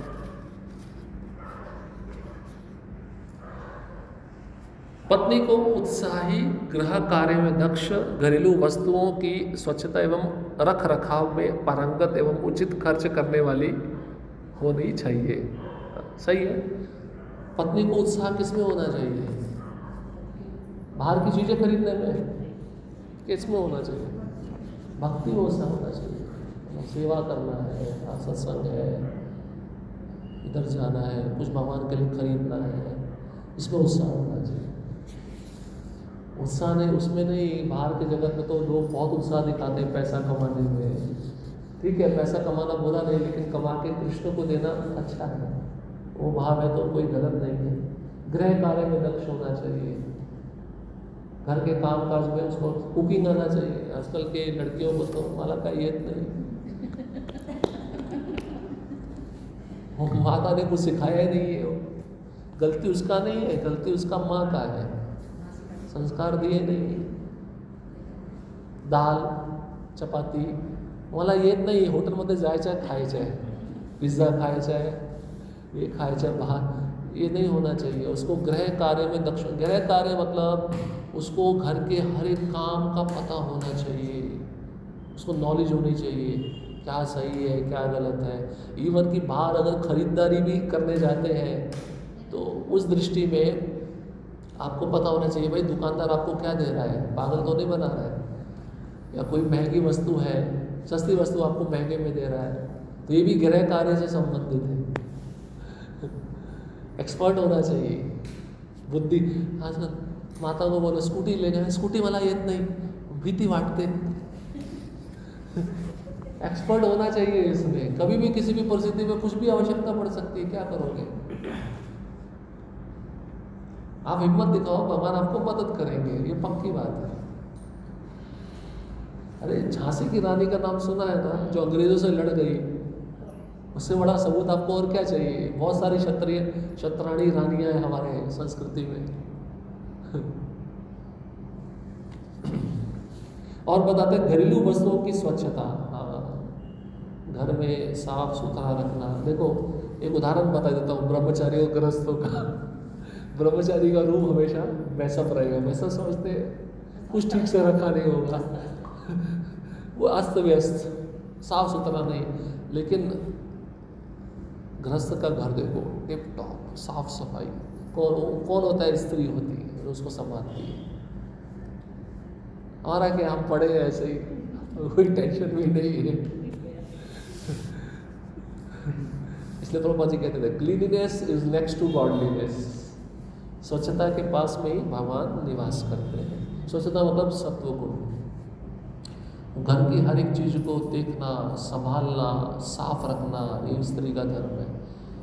आजकल की माताएं नहीं, हम तो नौकरी करेंगी, हमें ये सब काम नहीं आते, क्योंकि विनम्र नहीं है ना, अहंकार है, पैसा ज़्यादा कमाना है, उसी अहंकार के कारण रिश्ते खत्म हो जाते हैं। ये आजकल कोई बताता भी नहीं है, पैसे का लोभ इतना बढ़ गया है। ये नहीं होना चाहिए। कम से कम झाड़ू पोछा तो आना चाहिए, घर से साफ सफाई होना चाहिए ठीक से। फिर आगे कहते हैं रख रखाव, मतलब रख रखाव, जो चीज़ जहाँ से लिए वहीं पे रखना, जो चीज़ जिससे मांगी उसको वापस देना, इसको कहते हैं रख रखाव। ये आजकल भक्तों में भी नहीं है। किसी से लिया कोई देने का चिंता नहीं, जहाँ से लिया वो बेचारा पागल हो जाए ढूंढ ढूंढ के, वहाँ पे रखना ही नहीं। वो मेरे साथ बहुत होता है, मेरा तो हज़ारों उदाहरण है, लेकिन शायद भगवान मेरा शुद्धिकरण करते हैं, मेरा जिसमें कमी है उसी को मैं शुद्ध करूँ। फिर वो भगवान ऐसे ही सहनशील बनाते हैं, विडादपि सुनीचे, तो ऐसे ही है। क्या करेंगे? हमें संस्कार जो दिए, हम वो चाहते हैं कि दूसरों को भी मिले, लेकिन दूसरे लेना ही नहीं चाहते। दुर्भाग्य की बात है। कितना कठिन है। देखो दूसरे के स्वभाव को बदलना कितना कठिन है। जन्म भी लग जाएगा ना, शायद वो नहीं बदल पाएगा। इसलिए अच्छा अपने को बदल लो, अपने दृष्टिकोण को बदल लो, इससे आपको दुख नहीं लगेगा। पानी का मोटर चलाया, पानी बह रहा है, बंद करने की जो टेंशन ही नहीं है। बिजली चल रहा है, टेंशन ही नहीं है, मस्त। मतलब मैं कभी सोचता हूँ जीवन में, चलो हम अपने घर के प्रति कितने सचेत रहते हैं, लेकिन भगवान का घर है, वो जो आप चीज़ें यूज़ कर रहे हो वो भी तो भगवान की शक्ति है ना। और भगवान देख रहे हैं कि तुम मेरा शक्ति कितनी मात्रा में वेस्ट कर रहे हो। जितनी मात्रा में तुम मेरा शक्ति वेस्ट करो, उतनी मात्रा में मैं तुम्हारा जीवन वेस्ट करूँगा। चिंता मत करो। ये यथा मां प्रपद्यन्ते तां तस्थै भजाम्यहम्। भगवान गीता में सिद्धांत दे दिए, तुम जिस अनुरूप में मेरा शरणागत होगे मैं उसी अनुरूप में आदान प्रदान करूंगा। ऐसा नहीं कि तुम 50% शरणागत हो रहे हो, 51% मैं दूंगा। नहीं, मैं भी 50% ही दूंगा, उससे 1% ज़्यादा नहीं देने वाला मैं। इस गंभीरता नहीं, कारण गंभीरता नहीं है। अभी छोटी सी बात पे आपको गंभीरता नहीं तो आप बड़ा चीज़ कैसे संभालोगे? भाई नौकरी लगी है, पहले कम तनख्वाह से लगती है, तभी तो व्यक्ति स्थिर होके आगे आगे बढ़ते इंक्रीमेंट होता है ना। कभी जीवन में आपने ऐसे देखा है कि किसी की डायरेक्ट 1 लाख की नौकरी लग गई, उसको संघर्ष करना पड़ता है भैया। भक्ति में जीवन में भी ऐसा ही है। जब नए नए आते हैं, सिंसियर है, तो चीज़ें देखता है, कहीं पे भी वेस्ट हो रहा है उसको बंद करना है। ऐसे भगवान देखते हैं, उसको आगे बढ़ाते हैं धीरे धीरे। उसकी गंभीरता को देखकर उसको भक्ति में आगे बढ़ाते हैं, तब वो जाके इतना बड़ा सन्यासी बनता है। ऐसे नहीं है कि आज आया इसको पद दे दो। आजकल ये चल रहा है इस्कॉन में, इसको कोई अनुभव नहीं है, उसको बिठा देते पद पे, सारा सत्यानाश हो जाता है नीचे वालों का। और उसको देखकर जो अनुयायी है वो वही सीखते हैं। हमारा गुरु ऐसा कर रहा है तो हम भी वैसा करेंगे, क्या करेंगे? इसलिए मैं अपना उदाहरण बताता हूँ। इस्कॉन में आए हुए 22 साल हो गए। 17 साल के बाद मैं भक्ति शास्त्री किया था। 17 साल रगड़ाई किया है मेरा, अच्छे से सफाई करवाया मेरे से, और अच्छा है, उसके कारण मैं इधर बैठा हूँ। वो सफाई नहीं करवा होता तो आज मैं भी बाहर की दुनिया में भाग गया होता। भगवान अच्छा करते हैं, वो अच्छा जीवन रहा मेरे लिए। कब दिन होता था, कब रात होती थी, पता नहीं चलता था। बर्तन ला दिए, धो इसको, किचन के बर्तन हो, डीटी वर्शिप के बर्तन हो, कपड़े प्रेस करो, कपड़े धो, उसके बाद में फिर मंदिर का मार्जन करो, सब सेवा किया। उसमें कोई नहीं, भगवान की सेवा है, उसमें क्या है? आजकल का नया वक्त आया है, मैं तो प्रीचर बनने के लिए आया हूँ, मैं तो लेक्चर देने के लिए आया हूँ, मुझे सेवा क्यों दे रहे हो आप? ये सेवा मेरे लिए नहीं है। भगवान भी कहते हैं ठीक है, तुम्हारे लिए सेवा नहीं, मैं तुम्हारे लिए एक अलग सेवा ढूंढ के रखा है। वो कौन सा सेवा है? तुम घर जाओ, शादी करो, अपनी पत्नी के पैर दबाओ, वो सेवा तुम्हारा। ठीक, बुरा नहीं है पत्नी के पैर दबाना, लेकिन पत्नी अगर भक्त हो, सिंसियर हो, उसका देखभाल करना बुरा नहीं। लेकिन ऐसी पत्नी के पैर दबाना जो भक्त नहीं है, मैंने अपनी आंखों से देखा है। और वो व्यक्ति आज रो रहा है, अपने कर्मों को फोड़ रहा है। ये बहुत ज़रूरी है इन चीज़ों को समझना। आजकल के भक्त इसको नहीं समझते। अपना काम हो गया, बस हमें किसी से कुछ भी लेना देना नहीं। तो प्रभुपाद जी ने ऐसे संस्था निर्माण किया क्या, कितना कष्ट उठा के। अब प्रभुपाद जी का ये भाव रहता तो हमें आज यहाँ पे नहीं बैठे होते।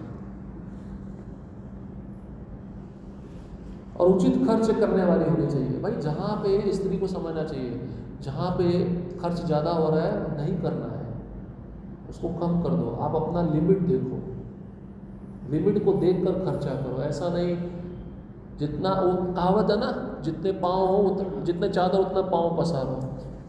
ऐसा नहीं है चादर छोटी है, पाँव, अगर पाँव दिखेंगे तो अच्छा नहीं दिखेगा ना। आप कर्जा लेके कोई चीज़ खरीद रहे हो किसी से, वो अच्छा नहीं है। इसलिए अपनी स्थिति को देखकर जितना खर्च हो उतना खर्च करो। ये प्रभुपाद जी ने सिखाया है। प्रभुपाद जी बार्गेनिंग करते थे, 1-1 रुपये के लिए लड़ते थे। प्रभुपाद जी झगड़ा करते थे। विदेशी शिष्य देखते थे, प्रभुपाद जी आप 1 रुपये के लिए क्यों लड़ रहे हो? प्रभुपाद जी बोलते 1 रुपया वो कृष्ण का है, तुम्हारा नहीं है। जब ये बात सुना शिष्यों ने तो उनका होश उड़ गए। तुम्हारे लिए 1 रुपया होगा, ये मेरे कृष्ण का 1 रुपया है, इसलिए मैं लड़ूंगा।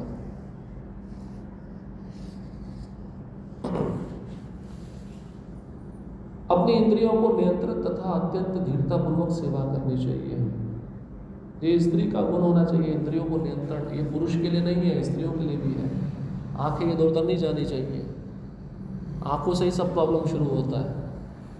अजामिल इसका उदाहरण है। आंखों के द्वारा रूप देखा, वो फिर चिंतन होता है। अपने पति के अलावा बात करो, लेकिन अपने पति के उपस्थिति में बात करो, अकेले में बात मत करो। और विषय जो है उससे संबंधित बात करो, उससे ज़्यादा नहीं। विषय से बाहर रहकर हंसना जब शुरू होता है ना, वहाँ से ये सब चीज़ें शुरू हो जाती हैं।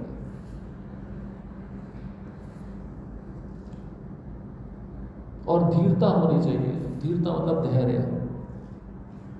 समय आने पर सब कुछ अच्छा होगा। विचलित नहीं होना चाहिए, तुरंत क्यों नहीं हो रहा, अभी मिलना चाहिए, अभी होना चाहिए, ऐसा नहीं।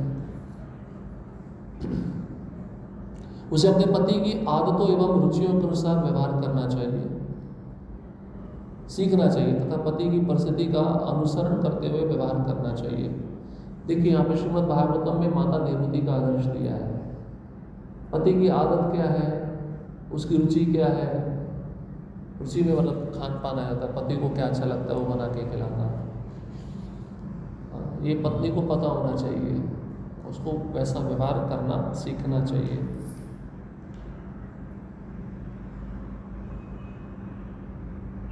यहाँ पे कर्दम मुनि जब तपस्या कर रहे थे, उनका ध्यान नहीं था अपनी पत्नी के प्रति, लेकिन पत्नी का कर्तव्य क्या है, पति की सेवा। तो आप पढ़िए, पति ध्यान नहीं दे रहा है, वो अपनी तपस्या में लीन है, ध्यान में मग्न है, लेकिन देवहूति माता ने अपना कर्तव्य छोड़ा नहीं, अपने शरीर को सुखा दिया पूरा अपने पति की सेवा में। जब वो ध्यान से बाहर आए, जब उन्होंने अपने पत्नी की परिस्थिति को देखा तो आश्चर्य में पड़ गए। वो बोले शरीर सबको प्यारा होता है, लेकिन तुमने शरीर को मेरी सेवा में लगा दिया, इसका तुम्हें बिल्कुल भी ध्यान नहीं। बड़े खुश हो गए। तब वो उन्होंने सब ऐश्वर्य दिया अपनी पत्नी को, सब सुख, सब भौतिक ऐश्वर्य प्रदान किया। कहने का मतलब ये है, अपने पति की परिस्थिति को जानकर व्यवहार करना चाहिए। पति कैसा है जानते हैं ना, कितना कमाता है जानते हैं ना, उसके अनुसार सब चीज़ें होनी चाहिए। ऐसा नहीं कि फाइनेंशियली ठीक नहीं है, अर्थव्यवस्था ठीक नहीं है और डिमांड बहुत हाई है।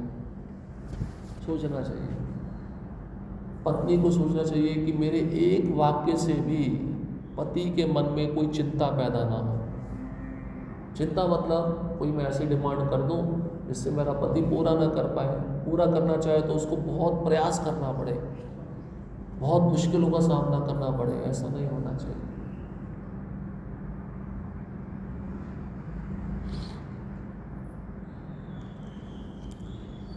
अपना पति यदि बड़ा भक्त ना हो तब भी पत्नी को पति के मानसिक स्तर को समझकर व्यवहार करना चाहिए। बड़ा कठिन होता है, बहुत सारी माताएं प्रश्न पूछती हैं, तो मुझे पति भक्त नहीं है, कैसे व्यवहार करें। फिर भी आदर दो, जो चाहते हो करो, उसी में उनका सम्मान है। छोड़ तो नहीं सकते ना, हमारी संस्कृति में तो ऐसा नहीं लिखा है कि ठीक है मेरे अनुकूल कोई चीज़ नहीं हो रही है तो मैं छोड़ देती हूँ। स्त्री के लिए नहीं है, जैसा जीवन साथी है उसको वैसा निभाना चाहिए। थोड़े समय के लिए अगर आप उसके अनुसार चलोगे तो उसके मन में भी भाव आएगा, चलो ये मेरे अनुसार चल रही है तो कुछ इसके अनुसार भी चलना चाहिए। भगवान शायद वैसा बुद्धि दे दे और आगे चलकर शायद वो भक्त बन जाए। उसे अत्यंत अपनेपन से परंतु मान सम्मान देकर सेवा करनी चाहिए। अपनेपन से, ये मेरा है, ये मेरा घर है, ये मेरी वस्तुएं, अपना समझ के सेवा करनी चाहिए। पति भी मेरा है, अपना पति समझ के सेवा करना चाहिए। मान सम्मान ये भी देना। एक तो पत्नी का धर्म है, पत्नी को कभी कभार ऐसा लगता है मेरे को मान मिले, वही बात आ जाती, मान की अपेक्षा ना रखते हुए सम्मान देना। जब आप दूसरों को सम्मान दोगे तो वो लोग भी आपको सम्मान देंगे ना, ऑटोमेटिक देंगे, आपको इच्छा ना होते भी देंगे। लेकिन हम दूसरों को सम्मान नहीं देंगे और हम सम्मान की अपेक्षा रखेंगे तो सम्मान नहीं मिलेगा। इसलिए सोचना चाहिए। अपने पति के समक्ष सदैव स्वच्छ तथा सुखी एवं आनंद पूर्वक रहें। तो जब भी पति आए तो नहा धोकर साफ कपड़े पहनकर समक्ष उपस्थित रहना चाहिए। ऐसा नहीं कि नहाए नहीं है, पुराने वस्त्र पहने, ठीक नहीं। पति क्या चाहता है? पत्नी स्वच्छ रहे ना, साफ कपड़े पहने ना। उससे क्या होता है, उस दिखने में सुंदर दिखेगी तो उसका आकर्षण कहीं और नहीं जाएगा। कारण यही है, इसलिए उसको स्वच्छ रहना चाहिए, साफ कपड़े पहनकर अपने पति के समक्ष रहना चाहिए। ठीक है, ज़्यादा बड़ा नहीं, इसको भी कंप्लीट करेंगे। पति की आध्यात्मिक प्रगति में पत्नी का हिस्सा होता है। पत्नी को पति की विश्वसनीय सेविका होना चाहिए तथा पति यदि आध्यात्मिक रूप से प्रगति करेगा तो पत्नी भी आध्यात्मिक जगत में जाने की पात्र होगी। अन्य उदाहरण सौबरी मुनि की पत्नी तथा महाराज पृथु की पत्नी अर्ची इत्यादि। देखिए बहुत सुंदर उदाहरण दिया है। पति का विश्वसनीय सेविका कौन है? उसकी पत्नी है। अब पति कोई भी राज हो तो किससे चर्चा करता है? अपनी पत्नी से ही करता है ना।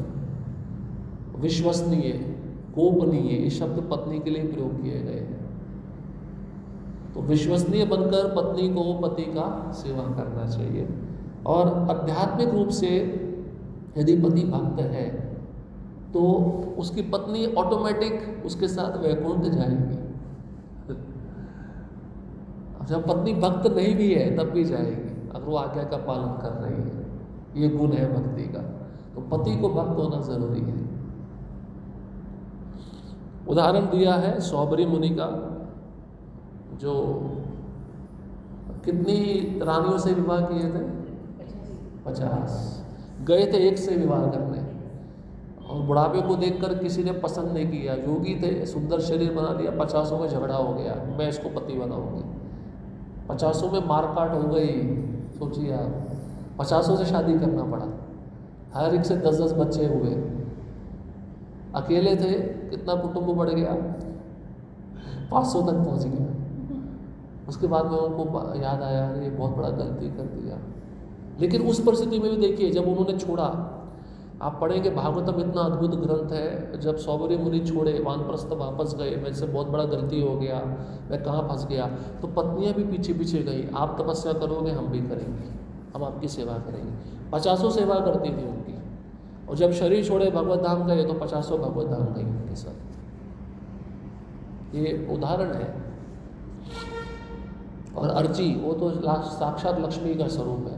पृथु महाराज भगवान नारायण के अंश है, अर्ची माता लक्ष्मी का स्वरूप है, उनके अंश है। तो लक्ष्मी कभी भी नारायण के बिना नहीं रह सकती। तो महाराज पृथु भी बहुत सारे यज्ञ किए, 99 अश्वमेध यज्ञ किए थे, कथा आएगी। वो भगवत धाम जाने लगे, भगवान विष्णु ने उनको साक्षात दर्शन दिया, तो उनके साथ में उनकी पत्नी भी भगवत धाम चली गई।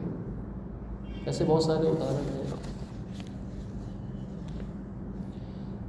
पत्नी पति पर अवलंबित होती है। यदि पति वैष्णव होगा तो भक्ति में पत्नी को उसका आधा हिस्सा मिलता है, क्योंकि वह पति की सेवा करती है। 3 क्रमांक 23 क्रमांक 1 ऐसा है वहाँ पे 3 23 1 निकालते हैं। प्रभुपाद जी क्या कहते हैं, तात्पर्य में पढ़ेंगे। 3 23 1 ओके। देवहूति के बारे में है, माता देवहूति के बारे में।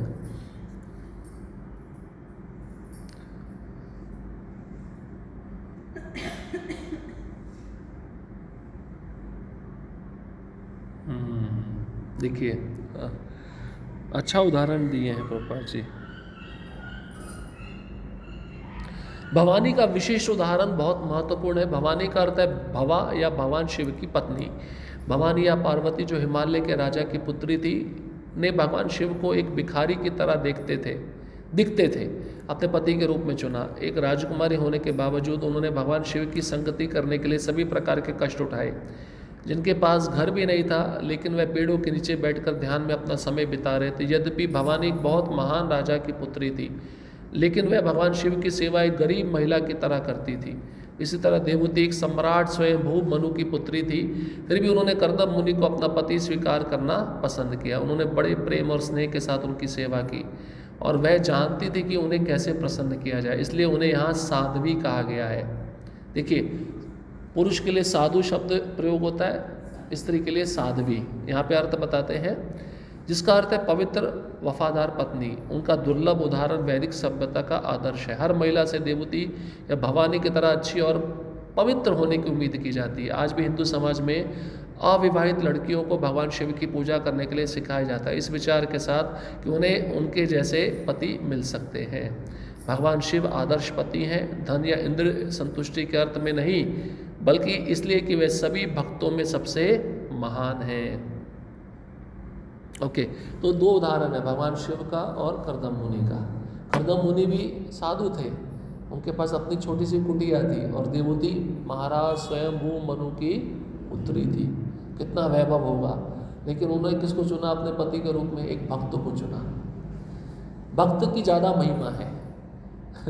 भक्त को छोड़कर किसी ऐसे पुरुष को चुनना जिसके पास सारी संपत्ति लेकिन भक्त नहीं है, तो वो आपको कभी भी प्रगति नहीं करा पाएगा, कभी भी भगवत धाम लेकर नहीं जा पाएगा। कारण यही है। तो यहाँ पे भगवान शिव जो स्वयं कैसे रहते हैं आपको पता है, लेकिन हिमालय की पुत्री पार्वती, उन्होंने कैसे सेवा किया भगवान शिव का।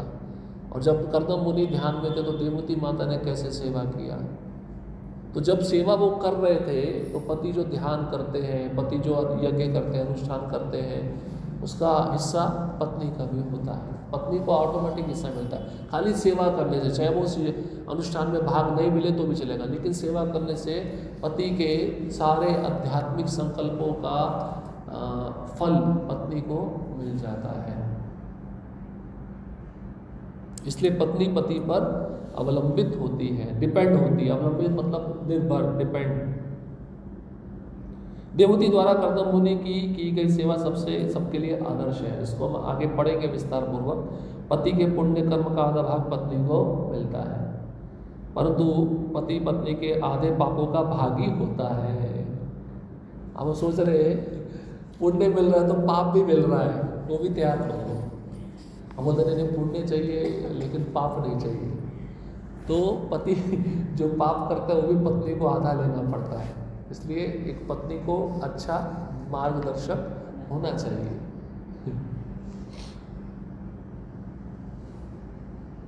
और यहाँ पे बताते हैं पति भी पत्नी के आधे पापों का भागी होता है। अब पत्नी कोई पाप कर रही है तो उसका आधा भाग पति को जाएगा, ये भी समझ लो। इसलिए बताते हैं पति अपने पत्नी को आध्यात्मिक विषयों पर शिक्षा दे। थोड़ा गलत हो गया, ऐसे समझिए, उल्टा है। पति का किया हुआ पुण्य पत्नी को जाता है, पत्नी का किया हुआ पाप पति को जाता है। इसलिए पति का कर्तव्य है आध्यात्मिक शिक्षा अपने पत्नी को दे। पति का किया हुआ पाप पत्नी को नहीं जाएगा, लेकिन पत्नी का किया हुआ पाप पति को जाएगा। समझ गए? इसलिए पति का ये ध्यान होना चाहिए कि इसको पाप से बचाकर कैसे भक्ति में लगाया जाए, ये उद्देश्य होना चाहिए।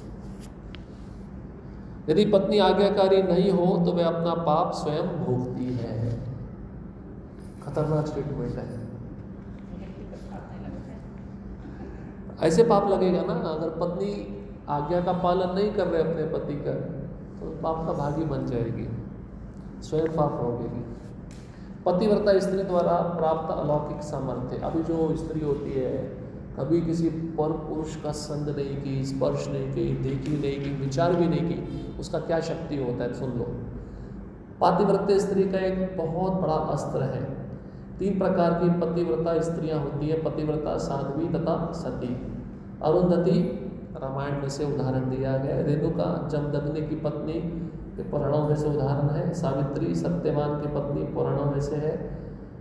इनकी कथाओं को पढ़े एवं आदर्श ग्रहण करें। पतिव्रता स्त्रियों के प्रमुख आदर्श उदाहरण भवानी भगवान शिव की पत्नी, देवती कर्दम मुनि की पत्नी, अर्ची देवी पृथु महाराज की पत्नी, सीता देवी भगवान रामचंद्र की पत्नी, सुकन्या च्वैन मुनि की पत्नी। ये भी पढ़ना चाहिए 9वें स्कंद में। 90 साल का बूढ़ा और 16 साल की लड़की, शादी हुआ तो उसने कैसे निभाया। भोग करने की दृष्टि से नहीं, लेकिन एक जिम्मेदारी है, मेरा कर्तव्य है। बाद में प्रसन्न होकर उनको युवावस्था प्राप्त हो गई। एक जिम्मेदारी कैसे उन्होंने निभाया, वो च्युएन मुनि बहुत छोटी छोटी सी बात पर गुस्सा हो जाते थे, वो कैसे संभालती थी उनको, ये पूरा भागवतम में दिया गया। इसलिए डाइवोर्स का कहीं शब्द नामो निशान नहीं है हमारी संस्कृति में। अनुसुईया अत्रि मुनि की पत्नी, रामायण में से विष्णुप्रिया भगवान चैतन्य महाप्रभु की पत्नी, मंदोदरी रावण की पत्नी, ये भी पतिव्रता नारी थी। मंदोदरी बहुत सुंदर थी, लेकिन रावण उसका कमी था, हर जगह उसका दृष्टि जाता था। लेकिन इसने बहुत अच्छा सलाह दिया अंतिम समय तक, सीता को छोड़ दो। देखो ऐसी स्त्री साथ में रहकर भी पति का बुद्धि भ्रष्ट रहता है और वो आज्ञा का पालन नहीं कर रहा है। पत्नी भी कोई अच्छी सलाह दे तो पति को भी सुनना चाहिए, पति नहीं सुनता है तो उसका परिणाम भी गलत होता है। द्रौपदी पांडवों की पत्नी, ये तो यज्ञ से उत्पन्न हुई थी, पवित्र थी। गृहस्थ आश्रम में यशस्वी होने की कुंजी बता रहे हैं अभी। पति पत्नी के बीच का आकर्षण स्वाभाविक है, परंतु यदि वह यह आसक्ति भगवान श्री कृष्ण के प्रति होगी तो दोनों ही कृष्ण भावना भावित होंगे तथा पारिवारिक जीवन सफल होगा। स्वाभाविक है ना, संसार का स्वाभाविक आकर्षण क्या है? पुरुष और स्त्री, ये दोनों आकर्षण है, इससे मुक्त होना आसान नहीं है। तो और माया ने बहुत सारे उपकरण बना के रखे हैं आकर्षण देने के लिए, लेकिन आकर्षण ना हो तो भगवान को बीच में केंद्र बिंदु रखकर सेवा होनी चाहिए। फिर वो आकर्षण किस में केंद्र बिंदु होगा? भगवान में केंद्र बिंदु होगा, तब पारिवारिक जीवन सफल है। भगवान श्री कृष्ण पारिवारिक जीवन के केंद्र होने चाहिए। पति पत्नी एक साथ भगवान श्री कृष्ण की सेवा के लिए गृहस्थ आश्रम में संबंध बनाकर रहे। एक दूसरे को संतुष्ट नहीं करना है, भगवान कृष्ण को और गुरु को संतुष्ट करना है, ये उद्देश्य होना चाहिए पति पत्नी का। गृहस्थ अपने जीवन में भगवान श्री चैतन्य महाप्रभु के पार्षद श्री अद्वैत प्रभु, शिवानंद सेन, श्रीवास पंडित, रामानंद राय, पुंडरीक विद्यानिधि आदि का आदर्श स्थापित करें। तो ये सब गृहस्थ भक्त थे चैतन्य महाप्रभु के। अद्वैत आचार्य भी गृहस्थ थे। शिवानंद सेन पता है इतने महान गृहस्थ थे, खर्चा उठाते थे। जो भी भक्त जगन्नाथपुरी मायापुर से जाते थे चातुर्मास्य के समय, जितने भक्त आना चाहे आ जाओ, उसका रहने का, प्रसाद का, नाव का खर्चा वही उठाते थे। और श्रीवास पंडित आप जानते ही हैं कि एक बार उनका पुत्र मृत्यु को प्राप्त हो गया, महाप्रभु कीर्तन कर रहे थे तो पत्नी रो रही थी, उन्होंने बोला शांत हो जाओ, महाप्रभु नाच रहे हैं, चाहे मेरा बेटा मरा है मरने दो, लेकिन महाप्रभु के आनंद में विघ्न नहीं आना चाहिए। तुम रोई तो तुम सबको भी मैं गंगा में फेंक दूँ और स्वयं भी कूद जाऊँगा। तो महाप्रभु नाच रहे थे, बोले यार मुझे आनंद नहीं आ रहा है। वो तो सब जानते हैं। बोले क्या हुआ क्या हुआ? कुछ ऐसा अद्भुत घटना हुआ है घर में? तो फिर बोले हाँ मेरा पुत्र का मृत्यु हो गया। तो महाप्रभु इतना रोए कि मेरी प्रसन्नता के लिए तुमने पुत्र की मृत्यु हो गई, तुमने इसका शोक नहीं होने दिया।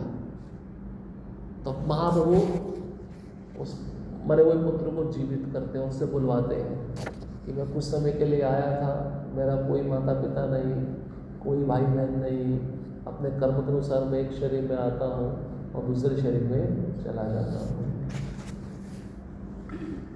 तो ये सब गृहस्थ शिष्य है चैतन्य महाप्रभु के, इन सब का आदर्श हमें ध्यान में रखना चाहिए। इस प्रकार से गृहस्थ आश्रम ये जो विषय था समाप्त हो गया। ठीक है, इसके बाद में संस्कार है, इस पे ज़्यादा हम नहीं जाएंगे।